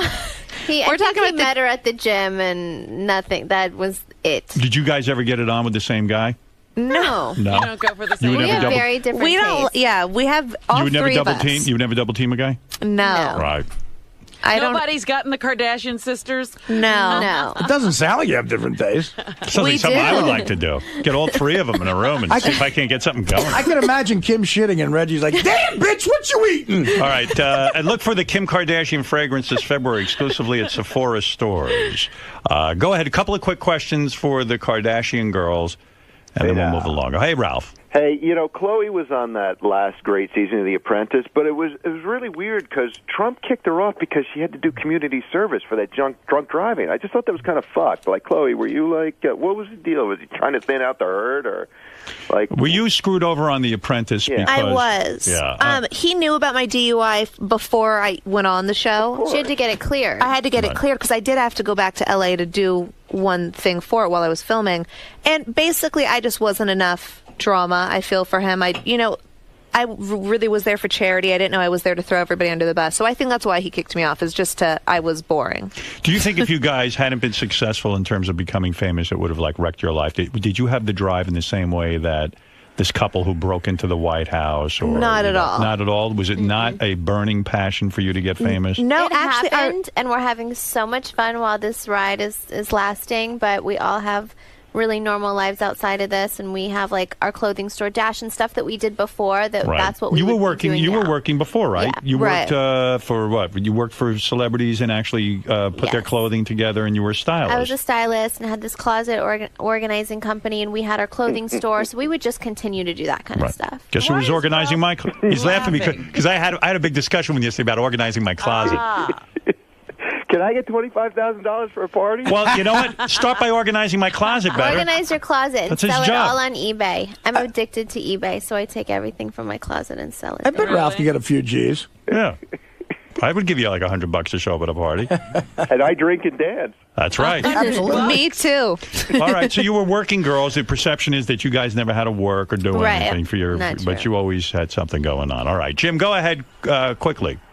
Yeah, that's exactly what I was going to say, Howard. I mean, I'd pay $50,000 for you to come to one of my parties, but I mean, and they haven't done anything to deserve that, really. Well, the girls. I should charge them $50,000 to for me to come to one of their parties. Well, don't be mad at them. They're just getting $50,000. And we're just doing what people offer. Don't hate the player, hate the... Holla. Yeah, right. Let's go to Dan. Dan, when you, by the way, girls, when you're with your boyfriend or your husband, do you black it up at all? Do you have an ability to talk in the Not at all. You ever go, what's up, ma? No, I hate my people like boyfriend that. doesn't even talk like that. No, Neither. No, Not at Lamar all. doesn't talk like that either. You don't like when white people put on the Yeah, like outfit. you are who you are. I don't like people that try to, you just accept who you are, and I don't like people that talk we sound differently like around the different biggest people. Valley girls. Like you don't We do- are Valley girls. Dan, go ahead. and Hello fill the- there, Lamar. That's right. Me, when I'm around black people, I put on my black outfit. I go to like Look at her. 1850. Yeah. Let's go. Hey, Lamar, might you be so kind as to tell me where the vacuum is? Dan, go ahead. You're on the air. Dan in Philly. Dan the man. All right. Let's go to Roger. Roger. Yo, Howard, can we get these girls on the Sibian? Let's do it. Do you girls ever masturbate with a vibrator? Yeah. You do. You like it? Kim, are you okay? I'll let Chloe answer this. Kim, you don't? You never touch yourself? I don't talk about stuff like that. Would you use a vibrator or would you use your own fingers? I don't know. Be honest. I don't know. What do you use? What does she use? You know.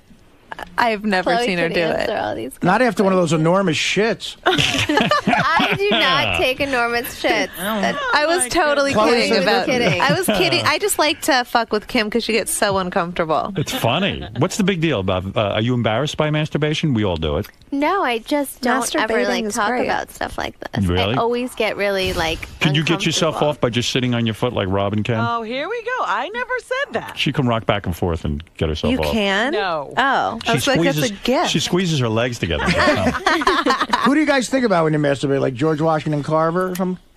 No. You only think about black guys when you masturbate? I honestly just think about my husband right now. Bullshit. No, Oh, come on. because Come on. he's on the. He has 82 games a year, and Do you trust him to go on the road by himself? 100%. You don't think he'll cheat? No, You guys are both very young. he's 30. Nah, It's still that's young. What Tiger basketball Woods, player cheats Look on what the happened road? with Tiger Woods. Right, but I Mr. just Perfect. Is he sort of your type, Tiger Woods? Not your No. type, right? Mm-mm. I Not don't mine feel- at all. I don't feel he's black enough. No, Sort of he's caught in just the middle. like he just. I don't know. Yeah. I'm not really into golf. You wouldn't be turned on by a message like, Golf reminds me of like Bruce. Yeah, Bruce and golf. All right. It's Oh, not but, for you. He's a good athlete. Well, listen, girls, you're delightful. Thank you. You got a lot going on. I'm not even sure what's going on, but it seems like you got a lot going on. I don't know what happened. You're banging, That's my you're favorite. shitting. That's my favorite question. Like, what do you guys do? We're shitting from Quick Trim. We're banging. Well, Do you no, really? we're not athletes. Are you really regular from your quick trim? No, I'm kidding. I honestly It just does kidding. make you regular.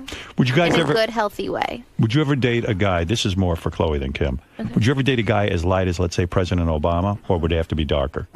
No, is he too I light? think President I think Obama he's is too light so for Chloe. handsome. What? I think he's too light for Chloe. I don't Too know. light, I mean, right? She I goes do. super black. She likes. I don't. I chocolate. think he Chocolate. is so Wesley handsome. Snipes black. You like? No, No, maybe. Too black? Wesley Snipes? I mean, you just have. It's not about the color of skin. It's about the chemistry. Well, it seems for I you was it's just about the gonna color. Ask, who's the hottest actor out there for you today? Who do you think is Honestly, really I hot? love Denzel. I think because his acting. I just think. I don't know. I love Denzel as an actor. Is that the right skin tone? He's not too dark. Not too. He's perfect. Obama is not too white for you. I love would say, like, Obama. Leonardo You would have sex with DiCaprio Obama or if he was someone single? like Hello, George I would Clooney. do it for our country. You would. You would have sex with Obama. You know what? You're a true patriot. I am. That's I'm right. gonna do it for the country. Goddamn right. This is a Jeez. stressful time. Yes. Good for you. You know, I think you'd like pick up Sanford and Son on DVD. The guy who played Rollo. You guys can jerk off to that. God, he was hot. No, seriously, Kim, when you masturbate, do you think about the black man? Do you? No. No? Kim Lying. doesn't. Look at her. She's like gonna faint. What magazines do you guys look at? Like Jet and stuff like that when you want to pleasure yourself? I mean, what do you look at? I don't know. All right, Totally. Robin. Big black dicks. Yeah. Oh my goodness! Is We there a just magazine open like up a that? football magazine. There Kim is one. does. When you guys would buy porn, like girls would buy porn, right? And stuff. I've When you were growing actually- up, would you buy black porn? I've never bought porn, actually. Really? Mm-mm. No. When you were growing up, did you ever fantasize about OJ? Oh, Either one of you? that was Uncle No. OJ. No. You know you did. No. Kim. Kim, did. Kim probably did. She blames everything on me. I know. Oh, a renthal.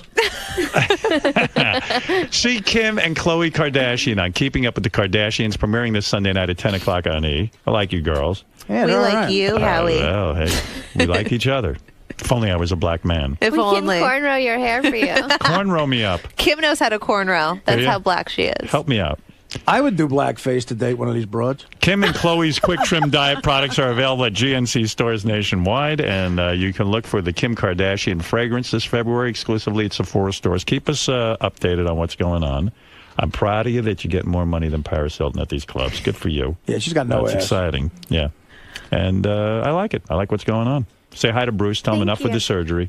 He's done. Yeah, it's He's done. over. He looks great now. He almost has no nose. Yeah, No, I mean, but the doctor completely fixed. He looks like everything. Audrey Looks Hepburn. amazing. Fixed up his nose, We'll too? see the new They face didn't in touch this the nose, season. but they No, we fixed did it everything. at It's amazing. the finale of last season, but you got to see it. He looks great. Okay. He does look great. Right. All right, good. Now, listen, what can I do? He's got his problems, I got mine. He created his problem. Oh, the Tiger Woods is on the phone. He needs to speak to you girls. Oh, Okay. Yes, Tiger? Tiger, yeah, I'd like to get Courtney's number so I can round out the professional athletes in the family. Well, okay. Do you mind giving Tiger Woods your phone number? Tiger, you holding up all right? Yeah, it's huge, quickly. Everything's okay. All right. Well, that's good. All right. Look, we have to take a break. Girls, thank you. Thank you. I've taken away two things from this interview. Go ahead. Big shits and black guys. Everybody wearing underwear today, or does everyone not wear panties? I normally Underwear. don't, but I am today. I Why? I don't normally know why. and I am today because I think we're since changing. it's cold.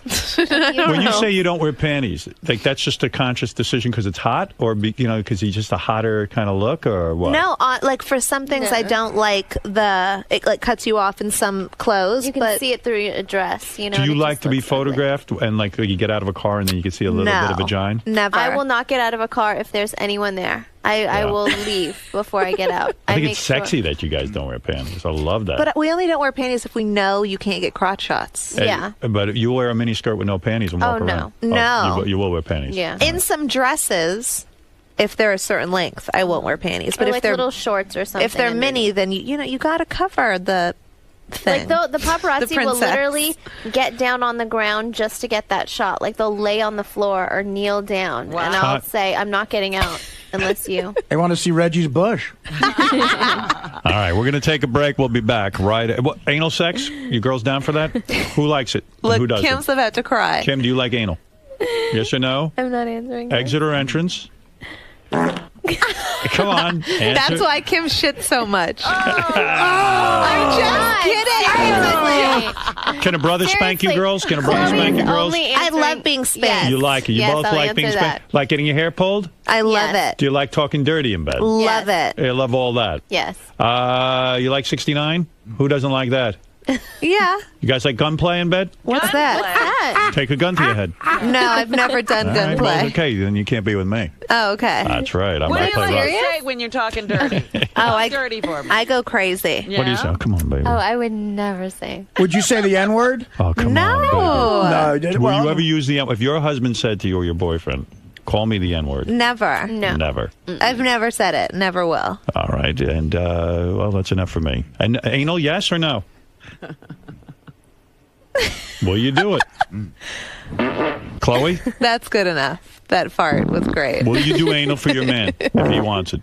I think Chloe will do anything for her man. For my husband, anything. enough. And Keep I him will faithful. I will do anything for my husband. Kim, will you do it for your man? I'll do anything for my husband. For your husband. So you haven't tried it yet. You're not married, Yeah, right? she was married. I will do anything for my husband. All right, fair enough, girls. I like it. You got a good I like it a attitude. lot. I like it. Yeah, All right. I like it. We're going to take a break, Yeah. and then we'll come back. And by the way, speaking of the black man, Kenan Thompson's here. He's on Saturday Night Live. Funny guy. Yes. Oh, Yeah, I've been watching him. He's good. you chicks should date him. Yeah, that is a guy you could date. Come on. All right, we'll be back right after these words. Thanks, girls. Next time we'll be a little Kim. more relaxed. Chloe. Yes, Guys, we're on camera. guys, how'd it go in there today? Oh, it was funny. He's really funny.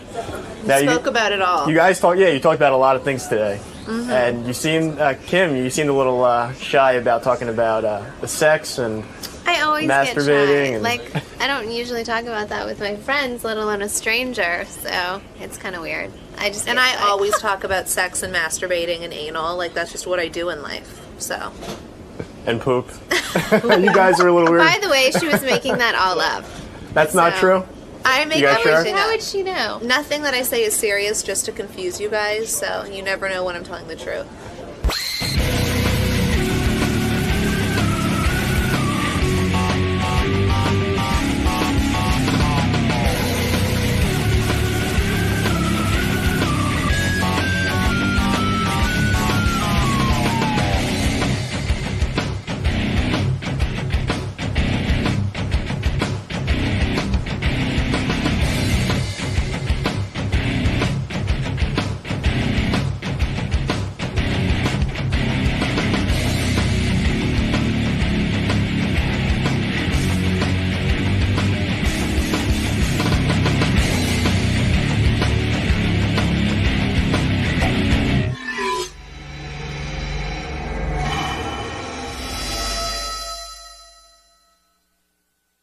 All right, I'm going to get right to the phones because they're burning up. People have questions, and then I have a lot to talk about, obviously. I always do. Oh, excuse me. That was outrageous. I even see you were in the paper, Robin, with your big charity work and your special girls club. Who the hell knew about that? Oh, really? Robin has this whole life that is so killing me. It is funny. It's just funny, you know. It's funny. My life is oh funny. My God! I amuse you. You amuse me. Am I allowed to say that you? I mean, it makes me feel good because I'm too much of a lazy dolt. So Robin asked me to do maybe a little thing for one of her charities. I was honored. I can't wait to do it because Thank you very much, Artie. You're very. But you got to hear nothing else. You got to hear the item in the paper. It's the best. But Artie's going to entertain the troops. Artie gives. Artie gives and gives. Yeah. He never stops. I'm going to die for us. Artie really should receive an award. Here we go. Dinner and Dinnersteins. Each year, Robin Quivers and her pals select a fledgling charity for which they host an event to raise money. This year, Robin and her committee, who call themselves Girls Night Out. Your friends have a name for themselves? We decided we were going to be a group that did this. So and you named yourselves. Because we're going to do it continually. We need to identify ourselves as something. You know, I go out with some guys once in a while. We've never named ourselves. Well, you aren't doing anything. Oh, no, we're doing things. I mean, nothing as nice as what you're doing, but we are doing things. The guys who don't do anything. I mean, we didn't name ourselves when we were just going out and having dinner and having fun. Somebody just put up on my computer fact. Jason is a member of Girls Night Out. Yes, he's our one male member. He's our honorary guy. I mean, again, is Jason trying to make it seem like he's gay? I mean, the cat shit, the MySpace, that. I mean, Jesus. This year, Robin and her committee, who call themselves Girls Night Out, that's the greatest thing I've ever heard. You and your friends gave yourselves a name. You're such a silly person. We loved only gave ourselves a name to do this. We will now name ourselves. The committee is up for grabs. All right, who wants to submit a name? How about the enema girls? All of us take enemas except for Jason. That would be great. All of the girls don't take enemas. And I'm sure Jason would take one to be one of the girls. How many girls are in Girls Night Out? So far, 5. 5. And what other names did you consider? Oh, we just considered a lot of names. The Pussy Posse. No. That was like some dude. Wasn't that Leonardo DiCaprio called him the Pussy Posse? Yeah, well, Robin they could have been were. the Pussy Posse. Did Leonardo DiCaprio is the only other one I know that named himself the Pussy Posse.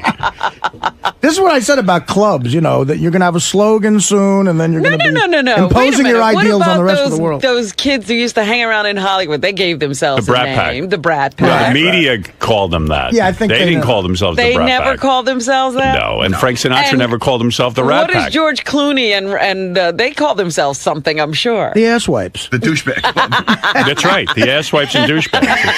Asswipes and douchebags. So how did it come about that when you and your girls were going out to dinner? We were planning the dinner that we're raising money with.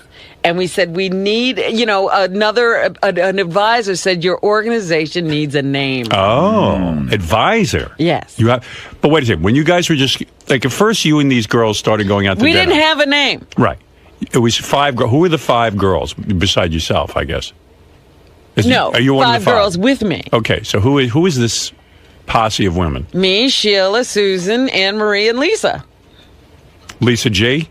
No, Lisa. Lisa, the sales lady from K-Rock? Yes, Orban. Jason's the most effeminate one in the group. Wait, this has got to say again. Lisa Orban, you, Anne Marie. Yeah. And who are the other 2? Sheila and Susan. Oh, Sheila and Susan. Yeah. Susan? You know Susan. You've met her a couple of times.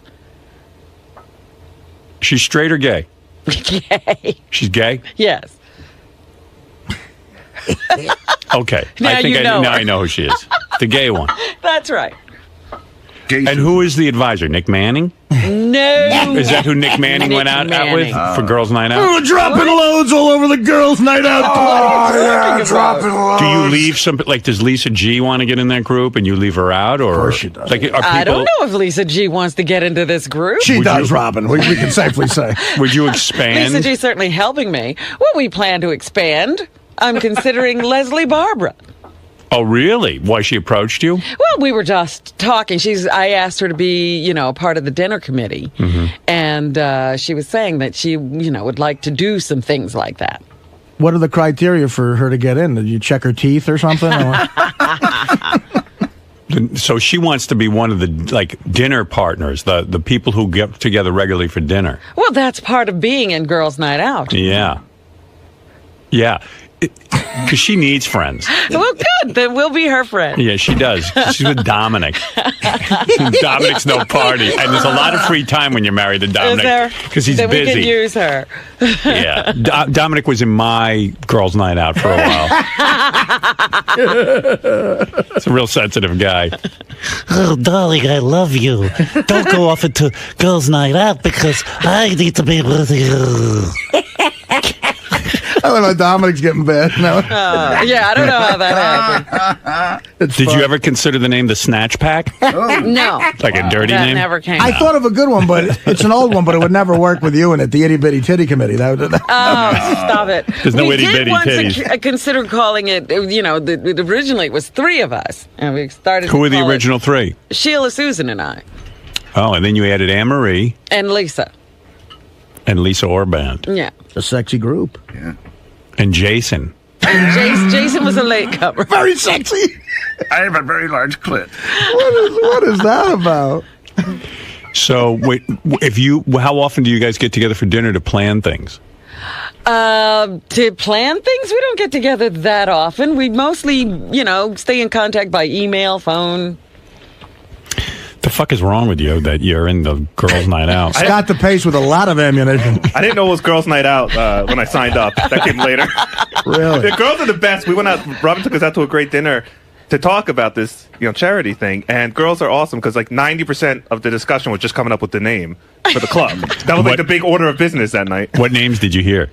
I came up with. I don't remember what names I haven't written down. I don't know. It was Caped Crusaders. There was. Oh my God! That would have been the best.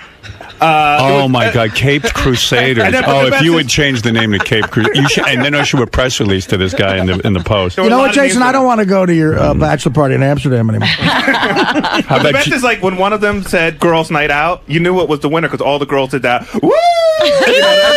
That Oh God! Oh my God! He's getting to see inside a woman's world. I hate that God made us want to have sex with you people. Let's. How about Jason's Angels? Hello, Angels. Hey, yeah. You want to talk about how Robin's charity work has trickled down to my work? So she gets these guys, she gets everybody together, and I guess the edict is you need to come up with 30 names of people. Oh yeah, I got that email, Right, and I wrote back to Robin. I go, Robin. I never got a response from you. No, I wrote you back, Beth and I. I never got a response. You don't know how to work email, phones, nothing. Stop it! I write her back. I wrote you back a long note. You. Yes, I never saw a thing. I wrote you back a long letter, and Where I said, did it go? To your emails. No, it didn't. Well, I don't know what your fucking problem is, but you better resend it. Maybe you don't know something Maybe about I don't. email. It never came. Did you get my All email? I know is everybody gets my emails, but you. I've always gotten your emails. This time you must have rerouted it somewhere. No, I was with Beth, and I wrote back to Robin. I go, Robin, I know the same fucking people you do. What list do I have? Well, who knows who you know? She goes, send me a list of everyone you know. I go, I know everyone you know. Everyone. I said 10 names. I know, but I go, Robin. I said, I'm racking my brain here. This is exactly what he never wrote a thing. I swear to God. So Howard, let me tell you what happened. So what happens is, yeah, I guess I did write you back just for the record. Yes, go ahead. Ladies' night out gets together. Girls' night. Girls' night out gets together. Jason comes to me. Jason goes, listen, I have to put together this list of people. He goes, I feel this pressure. I got to get it. Robin wants it by Friday. And Jason goes, more work. Jason just goes like this. He goes, I don't know anybody. He goes, anybody I know, you know. He goes, I don't know anybody with any money. Robin knows everyone we all know. No, so I end up going through my list, and I'm now taking time, making lists and getting addresses. Jason goes, I don't know anybody with a nickel. Well, I know that Robin would turn into one of those nudgy charity ladies because then I got the word where Robin's throwing an event and we're out of town. So I said, so I got the note. Well, maybe I guess Beth got a note. Maybe you guys buy something like a table or this or that or what. So I don't know what you buy, but something. I said, uh-oh. Robin's becoming one of those friends that, like, decides to get into a charity. Great, go give to the charity. But now she's going to start hitting people up, like the people who sell cookies. If you start selling Girl Scout cookies, I'm going to shoot myself. Girls Night Out cookies. Girls Night Out cookies. I'm like, oh no. At least like I to Sting and Trudy. I can tell you what I've already done. Put on a concert. At least it's a charity. I have deadbeats who just ask me for money. Yeah, you got a whole nother situation. Deadbeats. You know who you are. So what? So then I came up with a bunch of names, and then Jason said they're looking for items for the charity. So somewhere along the line, Robin had asked Jason to do it, so Jason doesn't feel comfortable. So I ended up contacting like Jimmy Kimmel, and I think they're going to give away like you got any money on the set, a day on the set of Jimmy Kimmel. But it's become my work as well, right? I'm one of the ladies. Yeah, right. You should be an honorary Girls I'm Night a caped lady. Yeah, you're giving back. I don't know, Robin. You might become one of those people that, like, now people will be like, oh, no. Yeah, here she comes again. We became friends with the Stern Show, and Robin's Robin's hitting us up. Well, Look, I think when I wrote my little note to you, I did write in there, I know this is sad, but just think of all the little children in Africa and the women you'll be helping. I never think about them. Hey, but I did, honestly, I swear to you, and I don't know. In fact, I have a sent box. I will look up my note. Then resend it to me, because I really did. I said, he so hated my request, he won't even answer me. No, I wrote you right back. But, I love you, and I don't care if you don't answer. No, I did answer you. Honestly, I swear I did. But how about renaming Girls Night Out to Gary's Night Working? Or have a secondary club. Gary's second job. Let's see. So, okay. Dear Wyclef, our little moment together was worth at least $1,000. I know that you did the show, and this year, Robin and her committee, who call themselves Girls Night Out, have selected Healing Bridges, a nonprofit organization that creates jobs in Africa for women.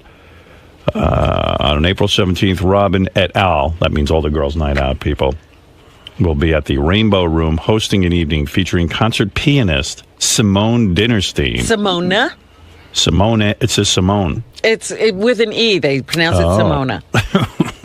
That's funny. Is that in today's paper, Howard? Her name is Simone. You tell her, and you tell it for me. Simona, named after her father. He can name her anything he wants and spell it any way he wants. I don't care what he says. Her name's Simone. He can call her anything he wants.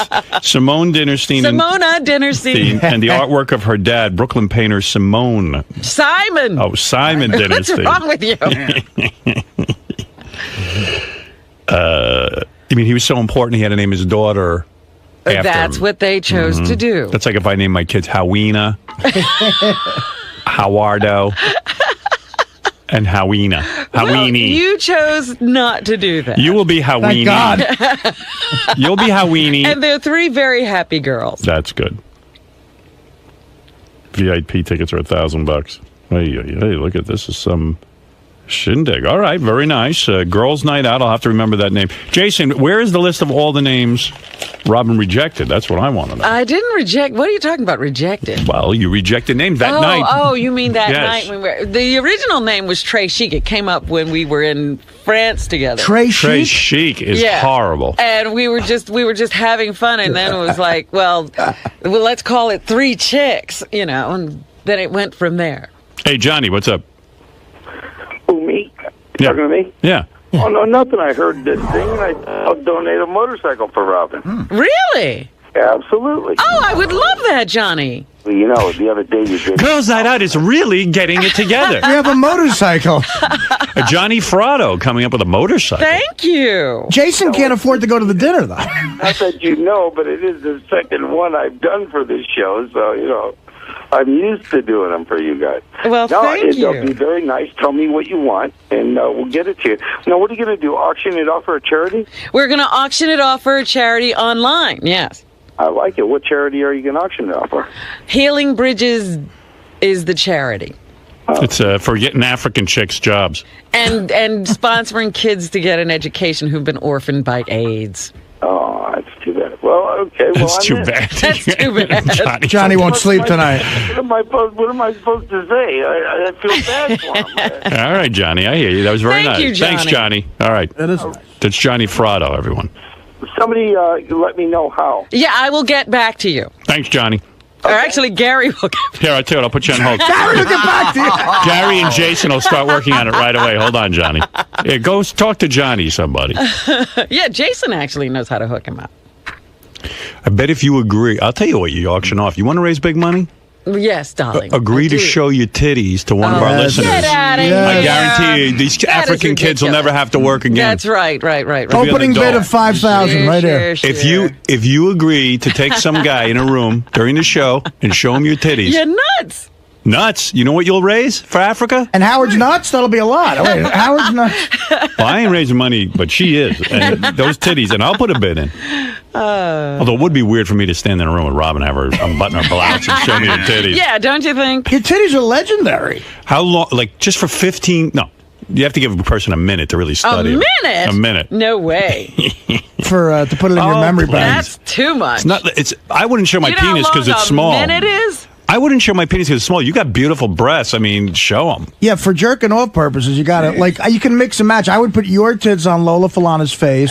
You should let the guy. Something's wrong with my Well, face. I can't. I know you two. I can't look at you. I know you two. You should. Thanks a lot, Artie. Now I know you really feel. You should. And you should let the guy beat off while he's. Yeah, right. Jim, you don't mind that, do you? Not at all. You kidding?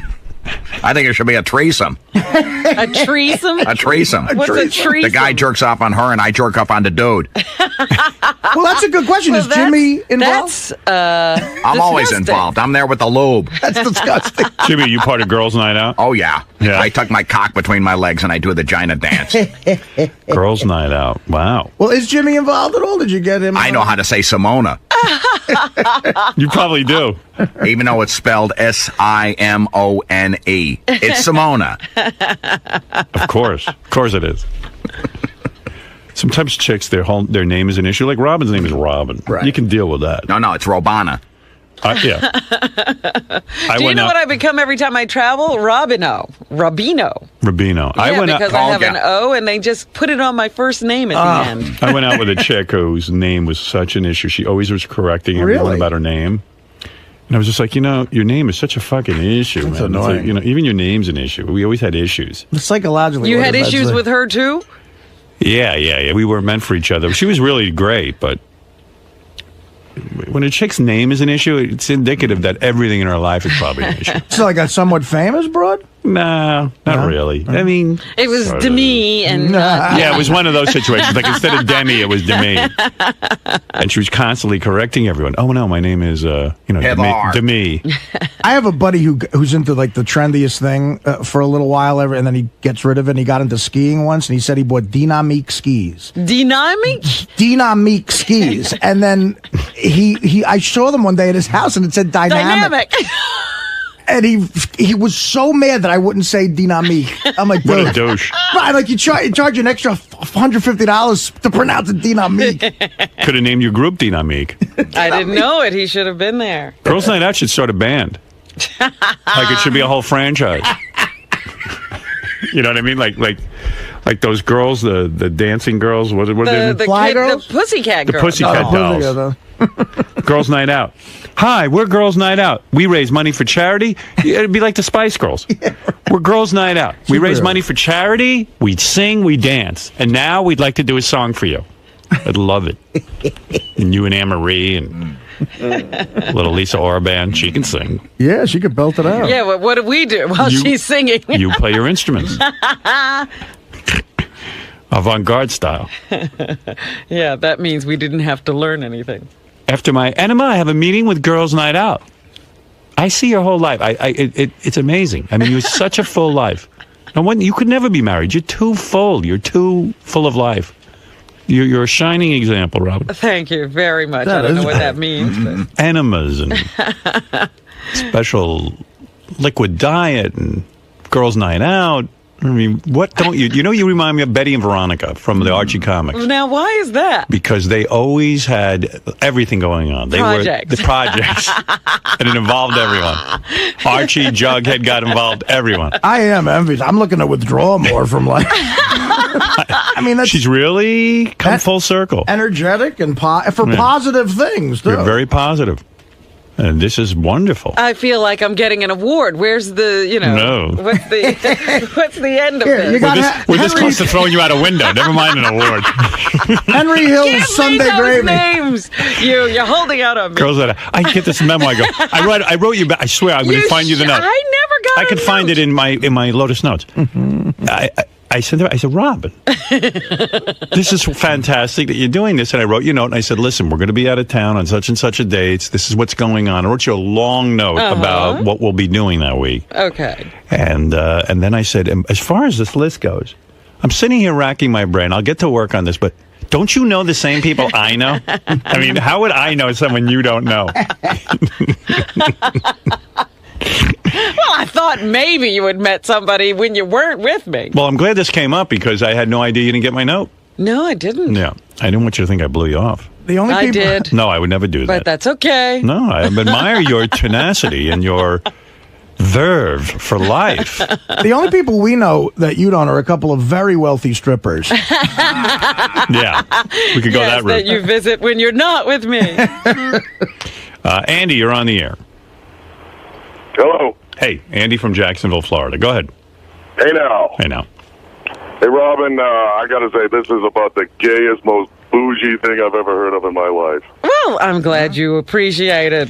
You don't like girls' night out? Well, she's a woman. It sounds just a little elitist. Elitist? Maybe a little bit. Hey, if you're looking for items to put up for the charity, how about Jason's penis? We got that. We got to have something that's useful. It doesn't sound like he's going to need it ever again. I wonder what other women want to get into girls' night out, and would you even want them in it? Because that'll ruin the concept of going to dinner together. You can't have a whole fucking, 50 people. Right. There's got to be friends. How about associates of girls' night out who don't get to go to dinner with you guys, but they're on your newsletter and your emailing list? Well, like maybe if we get to work with them, they could eventually get into girls' night out. If Leslie Barber is admitted, will she then get invited to dinner? Sure. Oh, she will. The weekends and everything. Wow. Weekends? Yeah, we have the girls' weekends out at the shore. Oh, the shore. Oh, does that go on at your house? Yeah. Keep them away from my place. Oh, I didn't know that. Girls' night out gets together at your house. Sure. Artie knows Stacey Lang's been at one of our weekends. But she's not in girls' night out. Not necessarily. I'm sure she'd love to. We might invite her. We like Stacey. My sister raved about your party or get-together. What does girls' night out do at your house? Like, do they have special massages? We have a masseuse who comes. We just hang out. Oh, my sister said. Fun. My sister said it's the most generous, nicest afternoon you could possibly imagine. She was. You mean Robin picks up the tab on the masseuse? I mean, no. Everybody pays the masseuse individually. Well, she said there was just going there, the whole experience of it. She was like in awe for days. She loved it. Everybody chips in. I'll invite your sister to girls' night out. Bastard. You bastard. Leave her out of it. I like her. I do. I do like Artie's sister a lot. She's a cutie. Yeah, find her a rich husband. I'm gonna have girls' night out work on that next. She's the next charity. That's crazy. Is there a slogan that Girls' Night Out has? Is there like a sororities pledge? I've been thinking of a slogan: "Women here helping women there, wherever there is." It could be in the United States, so it's not all about Africa. Yeah, but it wouldn't be in New York. Who needs help here? Yeah, but come on! Oh my God! I noticed there's too many people helping. I notice that you are. You're the one black woman in the group of Girls' Night Out that I know of. Yes. And you're doing an African charity. Right. Do any of the girls feel maybe they don't want to do an African charity? They want to help? Anybody can propose a charity. In fact, since this was our first one, it was just my job to find the charity, and I happened to find these people. All right. I have worked with non-black charities before. You know that. I'm just clearing it for the audience. It's a press conference now. In the future, we'll probably solicit people to apply to be the recipient of Girls' Night Out attention. Oh, that's right, because it's a different charity every year. I feel and you're going to argue this, I know it, but I feel you're the leader of Girls' Night Out. Well, of course I am. Oh, you are? Oh, you do accept that. You're the president? Are you the president? What do you call yourself, chairperson? We don't have, it's not that formal. Right. Head girl in charge. Girls Night Out has a leader. Well, who do you want, Lisa Orban? I like Robin. I don't see Lisa leading. Maybe when Robin dies, Lisa can take over. No, she's a cheerleader. She's a cheerleader. I say Robin outlives Lisa. Wow. This is news to me, what's going on with you. I didn't know you named the girls. I knew you went out to dinner with girls, but I didn't know you named We didn't name ourselves just to go out to dinner. No? What was the superhero name? The Cape Crusaders. I don't know what that means. What Jason was thinking, the Cape Crusaders. Oh, that was Jason's What the hell is that? Jason actually sat there thinking of this. Maybe that night all of you wore capes. That was hardly the case. Do you have any kind of like T-shirts or uniforms that you wear? No. It'll come. No. Girls Night Out clothing line. You know, some broad will make that suggestion and there'll be a designing thing going on. Yes. It's really coming together, my dream. Jason, there's not enough fabric for your uniform. Jason, go out and buy us fabric for our uniforms. Jason, you have to wear a uniform too. Tell Gary to call a uniform shop. Yeah, and Jason, call everyone you know and get some people here. Will, would you like to be in Girls Night Out? He called Will Murray. Will, you've just been, it's like the draft. You've been drafted into Girls Night Out. Greetings. Fuck you, asshole. I'm watching the Michigan game. Right. Hey, well, good for you, Robin. This sounds great. By the way, I do need some Yankee stuff. Hey, guys, anything you need. Speaking of the Yankees, my tickets are going to be they're $250 a pop this year. Could we have opening day? Oh, I can work on that. Yeah. That's legendary because it's the last opening day. I know. We're looking for that. All right, I'll have Gary ask around. No, you know what, Robin? I can't guarantee that. I can guarantee tickets, but I'll work on that. All right. I will. No, you. Now I'm a girl. You're in Girls you're just. Night Out. You're a guy. You're a guy giving girls money. That's what I'll be till the day I die. I think. Oh, Greg, what do you want? Robin, I didn't know you. I knew you were very generous, but I didn't know you had this whole charitable side to you. You didn't? Well, I didn't know that was. It's always been there for everyone to see. Now, are you worried at all that because Howard made such a big deal of it on the air, everything's going to become sort of convoluted and we'll lose the true meaning of this charity? Oh, no. Any publicity is good. So you're okay with that? Yes. Now, why recruit Jason, or why allow Jason a part in this? Well, I needed someone who was in the organization, who knew the ins and outs of the workings of this place, and who would be interested in doing it. And I just thought of Jason. Were you predicting in your own head, though, that once Howard and the rest of the guys got wind of this, that Jason had joined a group called Girls Night Out, that it was curtains for him? That might have been in the back. Was this a little bit of a setup? Well, I knew he could handle it when all the crap came down.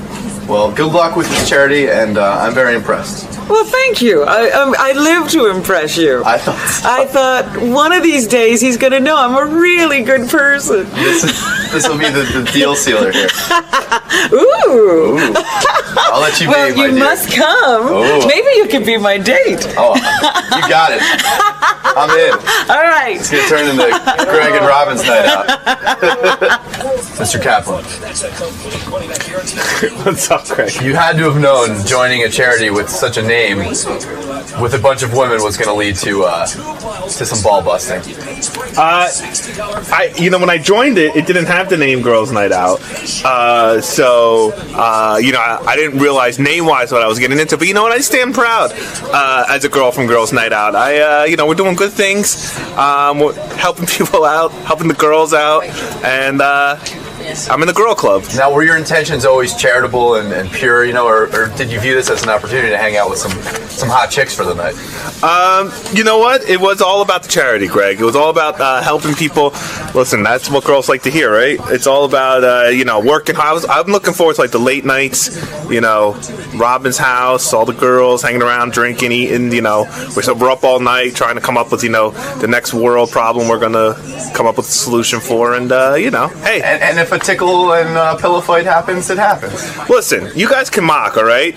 But when I'm spending the night with Robin and Anne-Marie and Lisa, and you're, drinking beers with Will in his apartment, you tell me who's having the better night, my friend, okay? Oh, all Mr. right? Philanthropist Yeah, over Mr. here. Philanthropist. Don't worry about it. I'll hang out with my crowd. You guys can hang out with your crowd. You can watch your college football brackets, and I'll watch the L Word with Robin and her friends. Hey, what are sisters for? Hell yeah. Girl power. What are college football brackets, by the way? So. I know you are. You knew where to make the turn and everything. Cupcake day. Nice. Yeah. What's going on, man? Nothing, man. I'm back. Right here. Excited. Oh, in here. I've never been in this one before. You keep me out of Eric's room because it reeks. Yeah, you don't want to be in high-pitch Eric's green room. That's true. I did shower. See, I've never been in here. I'm superstitious. Oh, really? Yeah, I think I've done pretty well hanging out in that room. You want to go in there? So this might be a bad appearance. No, because I'd rather not that. I got a full day today. I'd rather not that stink on me. Yeah, you're not getting that off you. No, it's brutal. So, what do you want? What were you saying? What's going on, man? What's new? Yeah, I'm nothing. Just doing that. Just back to do that, promote that metal show. Got a new season, right? Season 4, yeah. So got that shit going on. Things are going good. Yeah, everything's good, man. Yeah. All right, your old boyfriend's here, Jim Florentine. I think he has some other title, like comedian. Meh. If he makes me laugh, then I'll call him that. There's Jim. What do you say, man? I was saying to Robin, in a way, the relationship that you two had ruined you. Because, you used to come in here and tell these disgusting stories of things that you had done. And now, because you went out with Robin, it feels weird, I think, for you to tell people. I'll give you 2 examples. Jim Florentine has his best friend is Crackfinger. The whole time that Robin was dating Jim, she never met Crackfinger once. Right. Crackfinger was kept under wraps. And Crackfinger is one of Jim's best friends. Yeah, I would say. He's not a guy you bring out right in the beginning. No, but you used to come in here and say, look, for example, the big thing with Crackfinger is Jim and Crackfinger would leave upper deckers. They would, see, he gets embarrassed now in front of you. I'm not embarrassed. You don't have to be embarrassed. He would go to a hotel, and he would come on the air and talk about it. It was great. I should be embarrassed. Right. You should be ashamed of yourself. He would go to a hotel with Crackfinger. You would lift the toilet tank off. Yeah. You do this in hotels? Well, Bob Levy one time threw his back out on the road and he couldn't get out of bed. And it took him like 45 minutes to go to the bathroom to get up to actually go. Uh-huh. So I'm like, I'm going to use your bathroom. He's like, just use your own. You're next door. I just got to go. So I took an upper decker in his bathroom. Yeah, he took a shit in the toilet tank. Not in the bowl, in the tank. And he knew what I was doing. What happens when you flush? What happens? Everything comes out. Yeah, like little pieces of shit come down into the bowl. Oh, my God. And it takes like 30 flushes. So we used to do that in high school. We used to go like the nerds party. Right. Like we just go crash the party. Go to, like 4 of us would hold it in all day, go in every bathroom, take an upper decker. Guy, we're going to get out of here. And then just leave. That's the Jim I know. Well, that was when I was 17 years old. But, I mean, Robin thinks you're this saint. She thinks she went out with a class guy. I told her, this guy's wild. Well, she should check her upstairs bathroom in her shore house. You never did an upper decker. No, I haven't done an upper decker probably in about 8 years. I see. What is it, Richard? Jim, do you want to tell the crack finger at the card game story? I think we've told that before. What is that? I guess they were all at a card game one time, and Crackfinger lost, and he got mad and got up on the card table and took a shit on everybody's card. Well, I mean, to quote Robin, she goes, Jim is a deep thinker. This is when she was way in love with you. Jim is a deep thinker. It is very Kafka-esque. It is. I think a lot about taking an upper decker before I actually do it. And I think that in some level, even though you guys aren't romantically involved anymore, you still want Robin to think. He wants to maintain that image in my head. I told her. We talked about it. But why did she never meet Crackfinger? It's ridiculous. He lives in the... I'm glad I never met Crackfinger. Yes, but that's the real Jim. He lives in the middle of Jersey. I don't see him that often, you know what I mean? So it's not, we don't hang that much. Like you used to come in here. You would talk about, you go to a comedy club. Like one time you banged a chick in the bathroom at the comedy club, and she had her foot up on the toilet while you were banging her, and she slipped, and then your head went into the wall. No, her head went into the wall. Oh, was it her head? Yeah. No, I mean, that's the Jim I know, and I know you have a million stories that are probably going on right now like that. I'll leave leave. If he needs me to leave before But he that's can my tell the point. story. Why is he still pretending? You guys are not going out. You shouldn't have to leave. I'm not pretending. It's just like I'm not. That was definitely a part of my life. I used to hang out with Casey. We just caused trouble on the road. We were out of control. But I'm sure you still do that stuff. I think secretly you want Robin still to hold you in high regard. Yes, I do. What is it, Sal? Hey, Jim, this is a story I've been dying to tell now that you broke up with Robin. It's you and a waitress. Can I tell when you didn't have a rubber? Yeah, I don't know what story this is. But yeah. This isn't while he was with Robin. No, not way before Robin, but out of respect to Jim, I never wanted to tell Robin how insane this fucking creep is. What did he do? He's backstage after a comedy show, which he did great at, and the waitress wanted to fuck him, and he didn't have a rubber, so he's in the kitchen. He wraps his dick in saran wrap and fucks her. Now, you At see least you're I was being safe. I'm not embarrassed. At least I was practicing safe sex. Is that safe sex, Robin? Is that safe? Idea. How many layers? I wrapped it like twice. In saran? In saran wrap. Yeah, it was in the kitchen. We were just fooling around in the kitchen. Does that work? I mean, did it feel good? It's really dry. Right. It took a little while to work itself in. And did you pull out? I mean, because it's not birth control. No, I didn't finish. You didn't? No, I mean, it's tough. You know what I mean? I'm in a kitchen and there's saran wrap, so I just broke the plane, so it counted. You know what I mean? Right. Why don't you use some butter for lube? I didn't see any butter. I was in the kitchen. I just saw saran wrap. I just took a sheet off and I just did it like that. See, that's the man you were going out, and that's the guy who's funny. I mean, listen. I think it was a big mistake to ever date Jim. Look, Robin took it in the ass from a stranger that she met 20 minutes before. Right. Excuse me. All right, sorry. What are you attacking me? No, but I'm just saying. No, she's not the innocent that we think she is. And I'm like, that's cool. She had that moment. She was like, hey, I'm this part of my life now. You were attracted to that aspect of her. That was a great story. I'm like, Yeah, let's go get some of that. Now, this is... so what about that? I mean, that's pretty crazy. What are you talking about? In other words, some guy walking down the street, you started talking to him for 20 minutes. She went to a strip club. You seem to know every aspect of that story. Of course. He read that a couple of times before he went out with you. I had a fantasy one time of putting tinfoil on her tits and peeing on them. Make it sound like a tin roof. Well, you're right. In a sense, we talk about how crazy you are. Maybe you guys were a good match. Robin is crazy. She did get the anal. She did jerk off with meat and vegetables. Oh, God. She did. Well, come on. Why are we talking about me? Jim is here. But you're right. You're absolutely right. So she's had a little past. Yeah, I never Definitely looked at not as crazy as mine, but she... Didn't you go to a strip club and you were going to become a professional stripper or something? Well, I had a thought about it for a second. So you're not exactly innocent in all of this. But my first girlfriend broke up me because I used saran wrap on her. Oh, really? Yes, I've done it twice in my life. So I switched to Ziploc bags. It would never occur. Boyfriend, you do sound like it. He does. And, it never occurred to me that I have to look at it that way, too. Oh, so Jim has a defense. That's right. Well, I just want you to feel comfortable enough to share stories with us. Absolutely. Robin is over you, I think. Well, she's got this artist guy, right, or something, I'm hearing. I don't have any guide. Leave me alone. All right, I'm hearing things. Are you guys still talking, you and Jim, at all on the phone, or is that even over? We talk sometime. You do? Yeah. Oh, okay. That's good. I understand you're seeing a white woman. Yeah.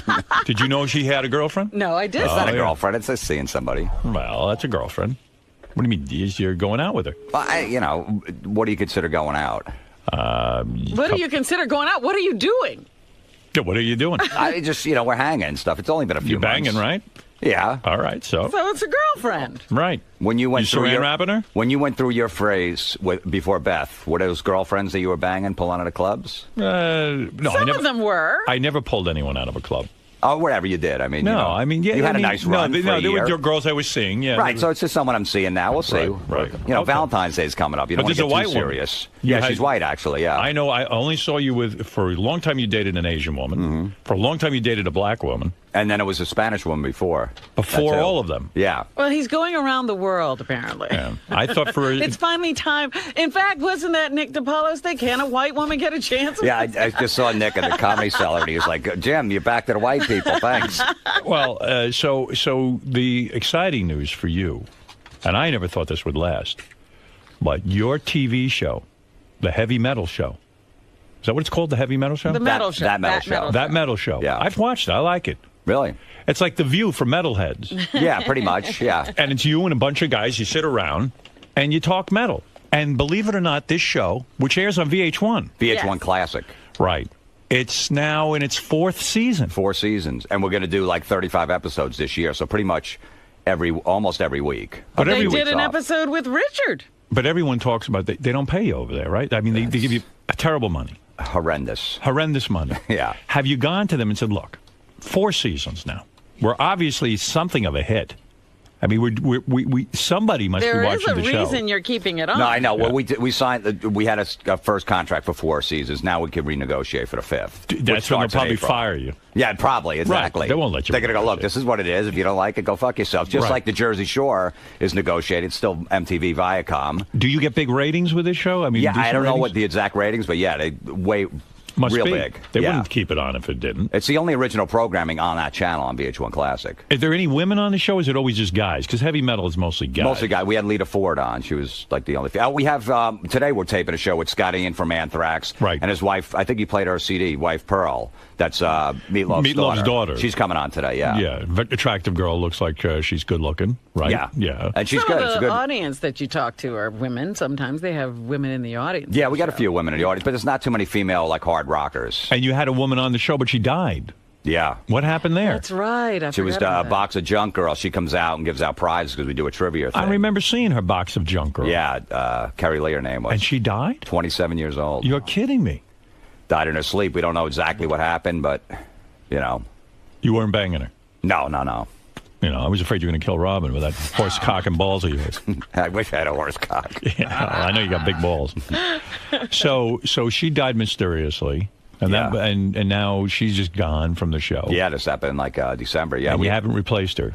They do have a new girl. Oh, they do. Okay. Yeah, we got a new girl. Like, yeah, it's really sad. Goes on, Howard. Was any Saran wrap found next to her? Is that what you're hiding? Have you spoken with Artie since his? No, I haven't. I've been trying to get in touch. You know, keep in touch with his sister and stuff. I know you're close to Artie. I mean, you know, you're friends. Yeah, it's just yeah, it's really sad. Yeah, it's brutal, man. It's just, you know, and everyone's coming up to me at shows and like, how could he do this? You know, he's got a whole career. It has nothing to do with that. People don't realize it. You know something about suicide? Yeah, you went out with your ex, killed herself. Yeah, it's like a little over 3 years ago. Yeah. Yeah, it wasn't that Robin long really helped me through that a lot, you know, because it was only about 9 months or a year afterwards. So. Robin's terrific. No, she was, absolutely. Are you kidding? I use her all the time for that. I'm a saint. She was really a good. She was a nurse. I'm feeling sullen. Can I get a blowjob? What is that, Jim? Every time you felt bad, Robin Every would time blow I you? felt bad, you know, she'd massage my balls and use a vibrator on my prostate. Whenever Jim would miss his girlfriend, I became Mr. Happy-Go-Lucky. Wow, good for you. Well, so. In other words, you know something about the topic. Yeah. I know you do. We've talked privately about that. And you're right, because I even do that. I sit there and I go, well, Artie had it all. You know, why would he? You know, he's got a good job. He's got nice family. He's got friends. He's got people friends, who love him. He's got fans. He's got, you know, but it doesn't matter, right? I'm not speaking for Artie, but depression is, you know, you're born with it. It's something. It's a disease like diabetes and cancer. Right. You know, you don't want to feel that way. It's like a brain malfunction. Your brain's not wired right. Right. We're not talking about being a little bit blue. We're talking about being way down in the depths. So, you know, whatever, you know, turns depression in, and if someone's going to attempt suicide or commit it, at that moment, they just want to be out of pain at that moment. Right. They don't care about anybody else. They're not worried about their job, their career, who's going to find them, their family. They think that everyone's better off without them. In some weird way to go, everyone's going to be better off without me because I'm a pain in the ass. And that's totally not true, but they get in that dark hole, and that's all they think. Because anyone's ever survived it will say, I didn't care about anything. I just want to be a pain in that moment. So you understood this because after this went down, you went to some counseling and you had some, I guess, I don't know, a program you went to? Oh, yeah. I go to these support group meetings. I've read about it and stuff like that. I've done, raised a lot of money. Artie helped us raise over like $50,000 doing shows. You still go to these support meetings? Yeah, I still go. Yeah, yeah, I still go to the walks and do all that stuff. That's maybe why Robin thinks you're deep. I had a lot more to do with just things we talked about. You were in Howard. love. Oh, stop it. You know, and I wasn't trying Jim's to not take, deep. you know, I think that Jim thought I was attacking him when I said it was a mistake. No, I didn't for think us that. to date. I just meant in terms of you doing this show, it was a mistake. No, there was no mistake there. I know you were digging it. No.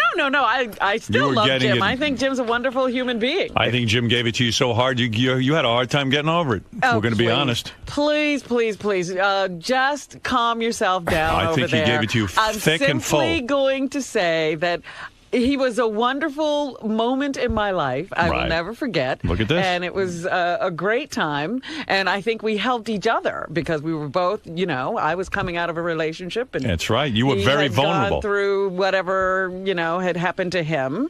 And so I think we helped each other a lot. I could picture the two of you nude in bed after fucking and then going, "You're helping me." And he goes, "I'm Ara. You're helping." Oh, whatever it is. You don't say Ara. But we didn't have those kind of era statements. We said Hey, Robin, can I read some Nietzsche while I flick your clit?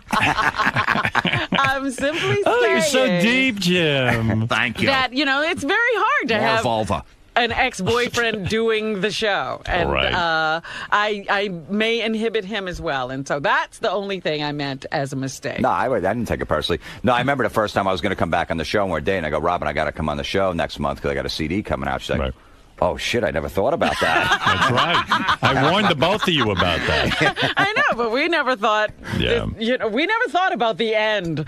Well, listen, this is why I warned all of you. It worked out all right. There was some rough moments, but it worked out. All right, as long as it worked out. You're so well thought out all the time. Of course I am. Yes, I've noticed. You were nearly arrested for mouthing off to a security officer at the airport. When did that happen? Recently? Well, yeah, probably like 2 months ago, yeah. There's times you can't mouth off to anybody. You gotta be in the careful. airport especially. Yeah, they'll have you arrested. Why did you mouth off? It's ridiculous. You're going through security, right? Right. Now they got these new X-ray machines where you have to stand in it for like 30 seconds. Right. And, all this radiation is coming in, and they're just it's a complete body scan. So I'm online, and I'm putting my stuff down, and I see this big machine, this new machine, that's standing there for like 30 seconds, and I'm like, I'm not going in there. I don't need all that radiation going through me. So I just went to move a line over to the regular little metal. Right. The little one, yeah. So and the woman goes, TSA woman goes, "Where are you going?" I go, "I'm just going to move over here." She goes, "You're not allowed to switch lines." I go, "Look, I don't want all that radiation going through me." She goes, "It's only minimal. It's not going to be a problem." I'm like, "Really?" When did you become a doctor? Yeah, I go, "How come when I go to the dentist, they put a 70-pound fucking blanket on me and then sprint out of the room when I get an X-ray?" Yeah, it's not. So I go, "I don't want all that going through me." She goes, "Once you pick a line, you have to stay there." I go, "What am I in 5th grade?" I go, "I'm going over here." She goes, "Well, you're getting a full body search." So I just went through it. He gave me a full body search, and then she told the cops that I was harassing her. That's what she said. So did you get arrested? No, they go through all my suitcases too because they thought I was, had some bomb or something like that. And I thought maybe something planted something. The cops like, they bring me in a side room. They go, "Want to talk to you?" I'm like, "Oh shit, did they put pot in my suitcase to fuck with me or something?"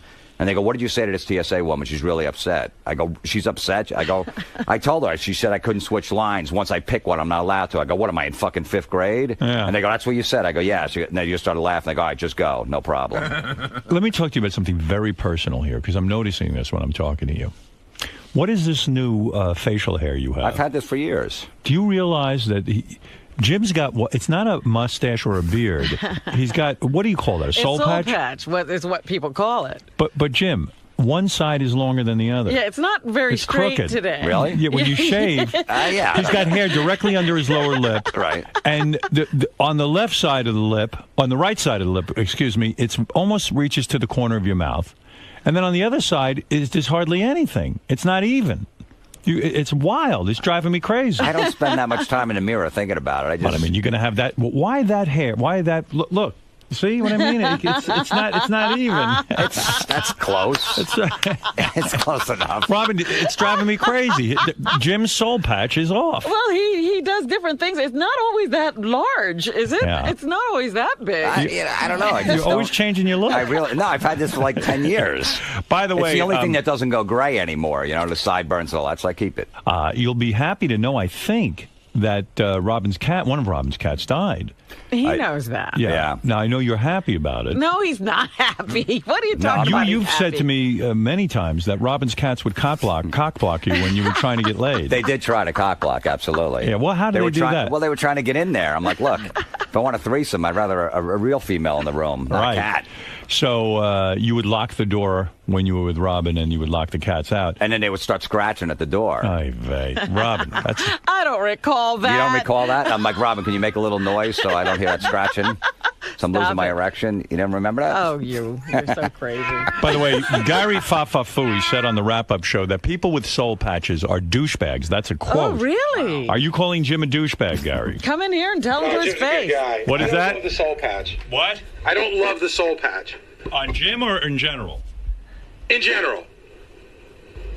Well, Jim, in all fairness, is doing something different. He's not exactly making it even. I made a statement. It doesn't mean, I don't know. It doesn't whatever. affect everyone in the world. Well, you've insulted Jim. I'm not a big Jet fan, but I don't, I'm sure Gary doesn't take it personally. I'm a Dolphin fan. He's a Jet fan, so. So things are going well. The TV show is going well. TV show is going well. You're doing well. You've got a sort of a girlfriend situation going on. When are these movies coming out? You were telling us the last time. Yeah, about Jenna Fisher. I think it's the end of Who February. is Jenna Fisher? She's from The Office, the TV show The And you were in a Office. movie with her. Yeah. And you got to touch her boobs, didn't you? Well, yeah, we did a sex scene together. How was that? It was amazing. You pop a rod?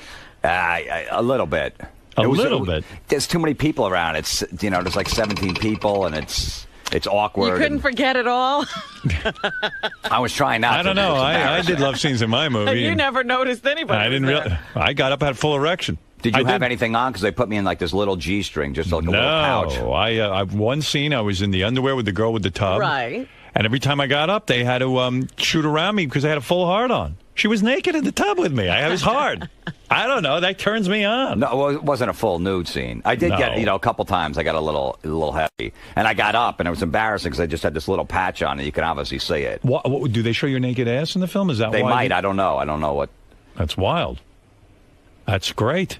But yeah, I mean, it's a nice part. I got like 5 or 6 scenes with her. And after the scene with the love scene, did it carry on outside of the movie? No. No, but I guess you were hoping, right? I think she did some research on me and seen I take upper deckers. And right. She can't be bringing me to any red carpet stuff. I want you to be honest with me about something. I've always wanted to ask you this. Do you ever still fantasize about Robin? In other words, when you're jerking off on the road, any girl you ever fuck is in your Rolodex, so to speak, the mental Rolodex. I'm a guy, we can talk about this. There you are laying in the bed. You're on the road. Got to kill some time. Yeah. You're feeling a little antsy. Does Robin ever come into sex play? Honestly. Absolutely. She does? Yeah. You think about fucking her? Yeah. Or just different times that we did it, yeah. Wow. So poor Robin is so confused because she's probably saying to herself, "Then keep fucking me." No. But no. See, I don't know if girls What do you picture? What do you picture her wearing when you fantasize about her? There's no clothes involved. No clothes. It's probably a moment that you liked with her that keeps replaying in your head. Yeah, probably like a hot moment. Moment. Right. Maybe when. No, I don't want to say. After she finished a green drink. Right. Isn't that nice, Robin? What do you think of that? You complimented? What did he say? I wasn't listening. You heard every word of it. You loved it. Well, you should ask her if she fantasizes. Do you? No. You never think about Jim inside of you? No. I know you're lying. You can know I'm lying. Well, look, the artist guy might be I even fantasize about Jim inside of you. Really? And how's that for you? I like it. No, but I find, honestly, let's be adults. Yes. I find it hard to believe. Maybe it's too soon. I don't think a lot about exes if I'm fantasizing. You don't? No. Or maybe it's different for guys. Yeah. You never went back to that moment in San Francisco with that? No, that guy in the street? never. You never think about the anal? No. No. Don't think about that. See, every guy did it. For the first time he got anal, he uses that for 20 years. So who do you miss more, the cucumber or Jim? I think she's good with this artist guy because he's cultured. And, oh, my God. Here we go. There's no artist guy. What are you talking about? I remember we went down to Miami one time for vacation. Remember you said, hey, you want to go to this art gallery? I'm like, no. Big mistake. Yeah, I'm like, let's go to Tootsie's. We got to hook up. Would you never take Robin to a strip club ever? I did throw that out there, but she wasn't going to go. She wasn't going for it. No, but I didn't go. I think that's what did in the relationship. Well, see, but I didn't go to the art gallery, so I don't like that. So it wasn't. Right. I just was going to go. Okay, fine. Confess now that it's all over. Would Robin ever call you Howard by accident? Oh, it happened. No, it did not. What are you doing? Don't you hesitate. Wow. It didn't, but I think she has a huge crush on you. Yes, you're right. Really? You don't think that? I do, because you like funny guys that are a little quirky and. Yeah, no, she's in love with me. I know it. She does. It's embarrassing. Let's not embarrass Robin by bringing that up. He doesn't. It's okay, Robin. You really believe that? I think there's definitely something. I think I broke you guys up. What do you think of that? Oh my! I think Jim couldn't deal with the ghost of me in the room. Every time he said he would enter you, he would think that you were going to call him Howard. Well, I thought what I thought was odd was how he couldn't talk around you. That's right. I mean, you know how many times we went out socially and you were a dud, quite frankly. You would sit there quiet.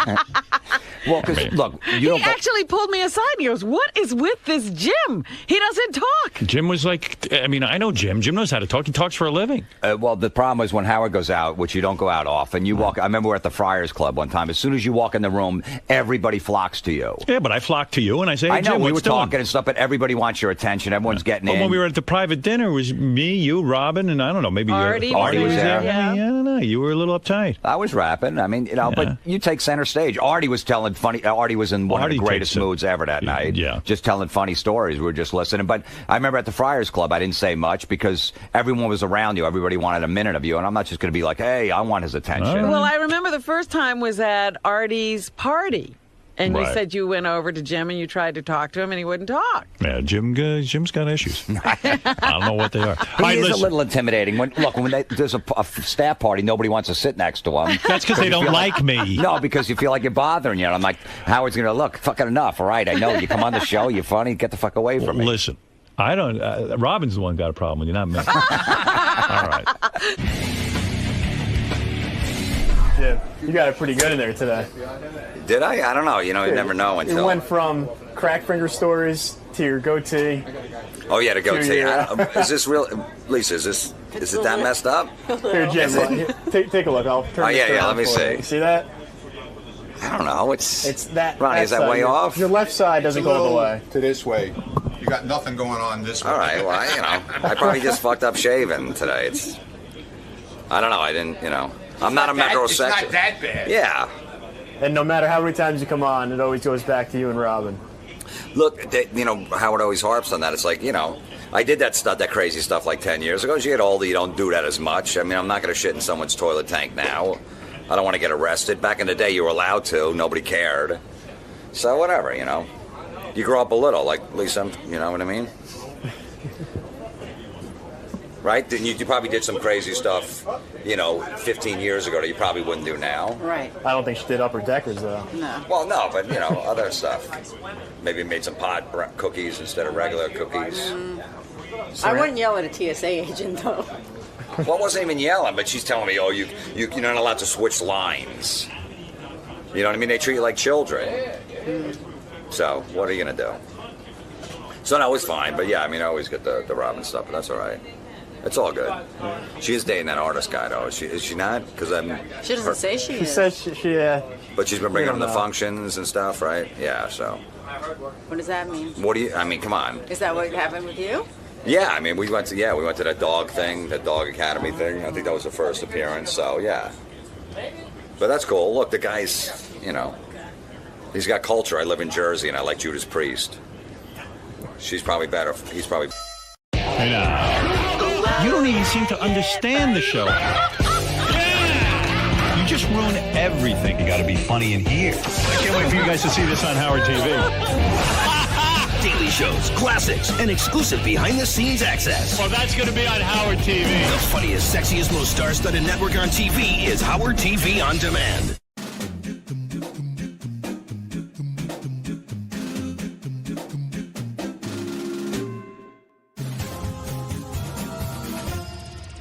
Hey Stern fans, welcome to Fine Time, the show where you, the fans, get the opportunity to ask questions and interact with your favorite Stern Show staff, whack packers, and celebrity superfans.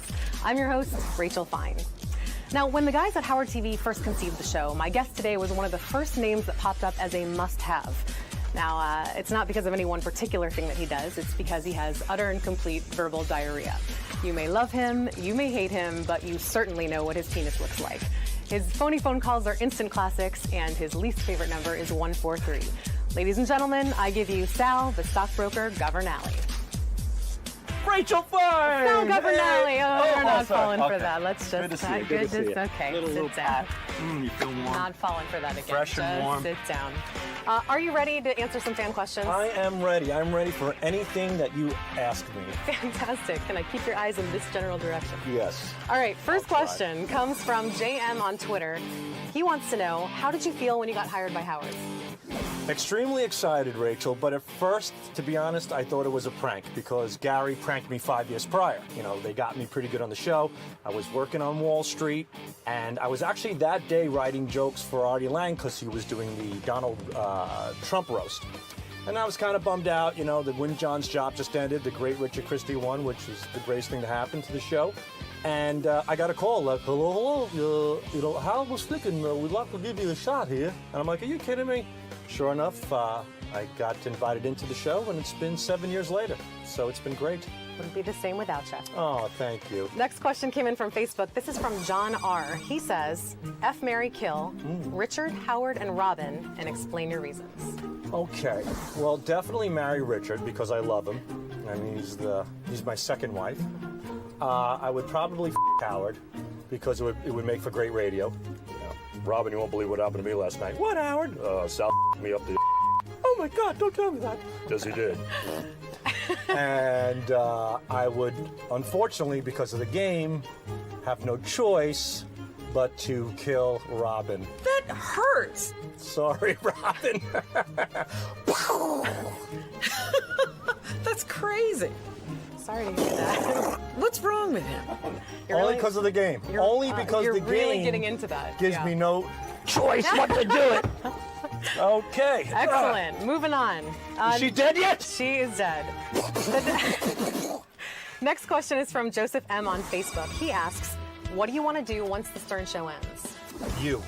Every night. So sweet. As long as Richie Wilson doesn't kill me. You're going to have to clear that with Richie. What do I want to do? I want to continue to write with Richard Christie, put shows together, comedy, perhaps work for a television show like Jimmy Kimmel, certainly pursue stand-up, and just continue within that vicinity in the entertainment industry in some capacity.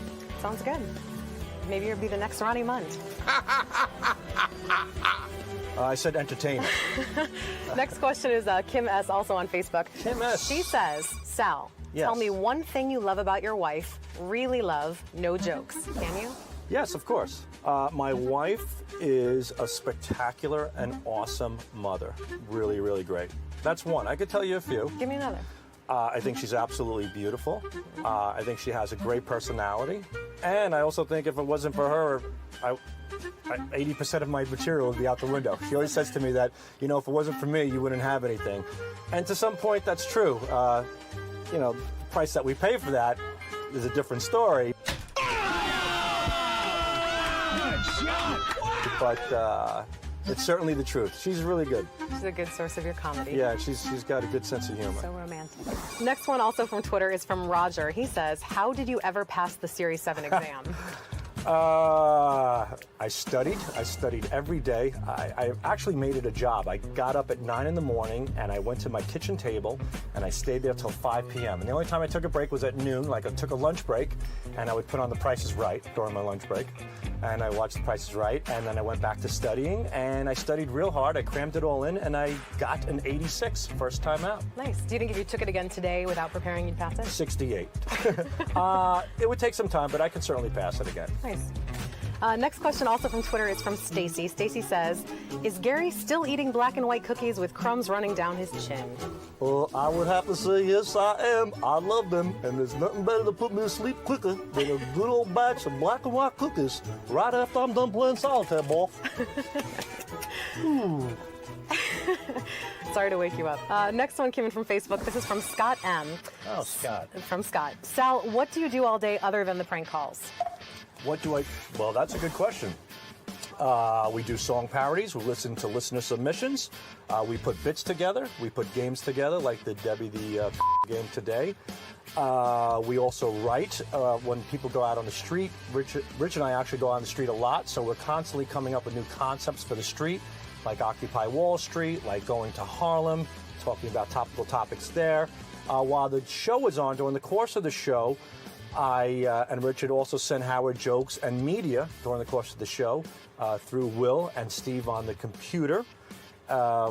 We submit jokes for other people as well, like Evil Dave. When George Takei comes in, we write the announces for him. So constantly doing stuff. You're a busy guy. Yeah. Jose N on Facebook says, has there ever been one call that you really loved but couldn't play it on the show? Yes, there are quite a few, and there's one in particular that we really love. It took about 6 months to produce. It involved many characters on the show, like Wood Yee, like Craig Gass doing his Gene Simmons impersonation. and we just couldn't play it. This call was so good that Gary reached out to this particular person. They do have a product that they sell as well, and even gave that person the opportunity to come on the show and be interviewed about it, provided that we could play the prank call. Still didn't happen. There are a lot of great prank calls that we just can't play. People say no, and that's it. No is no. Everything that we do, we get a consent for. And if we don't get the consent, we can't play it. What percentage doesn't make it through? I would say lately it's been like 40-70 in our favor. About 40% does not make it through. 40%. Do you recognize that 40 plus 70 is more than 100? Oh, my God, I just realized that. 40-60. 40-65, yeah. Can we go back to the Series 7 question? Yeah. Michael G tweeted us. So embarrassing. Sal, is your hair growing back with the fake propecia? Feel it. What do you think? It actually looks good. It looks pretty full. Yeah. Wait, I didn't feel it before. So well, it was called alopecia, and I got it from India. I went to this website online because propecia is very expensive, and I can't afford it. So I looked online, and I received this Indian propecia called alopecia. And I tried that for a little bit, but I was getting some wacky side effects. So I stopped that, but what I'm doing now is I'm doing Rogaine twice a day. I do the Rogaine foam. Get right in the peaks, rub it in, go to the back. How's the back look? It looks good. Yeah, fill it up there. That's it. And then, and just the opposite on my balls, it's nair. Gets all the hair out. So bald here, full there. It's a match made in heaven, ladies. Match made in heaven. Next is from Live and Uncut on Twitter. If you had to choose either your wife or Richard to live with for the rest of your life, who would it be and why? Wow, that is a great, great question. Sorry, buddy. Hey. But I'm going to have to live with you for the rest of my life. You pick me? Do I stutter, Ed? Thanks, honey. Well, I've had my wife for quite a long time. I've known my wife for 16 years now, and I've only known Richard for 7. So to be fair and to balance it out, I have to give him at least 9 more. So, yeah. Welcome aboard, babe. You're in. Thanks, honey. You're welcome, sweetie. Anything. I want to thank Sal for answering all the questions that you, the fans, provided. Keep sending your questions in via Twitter, Facebook, email, and video submission. And remember that this is your show, so don't screw it up. Until next week, I'm Rachel Fine, and I hope you had a fine time. I know I did. Thank you very much for that. Shut the cameras off. Jesus. Richie! No, Richie. Bye.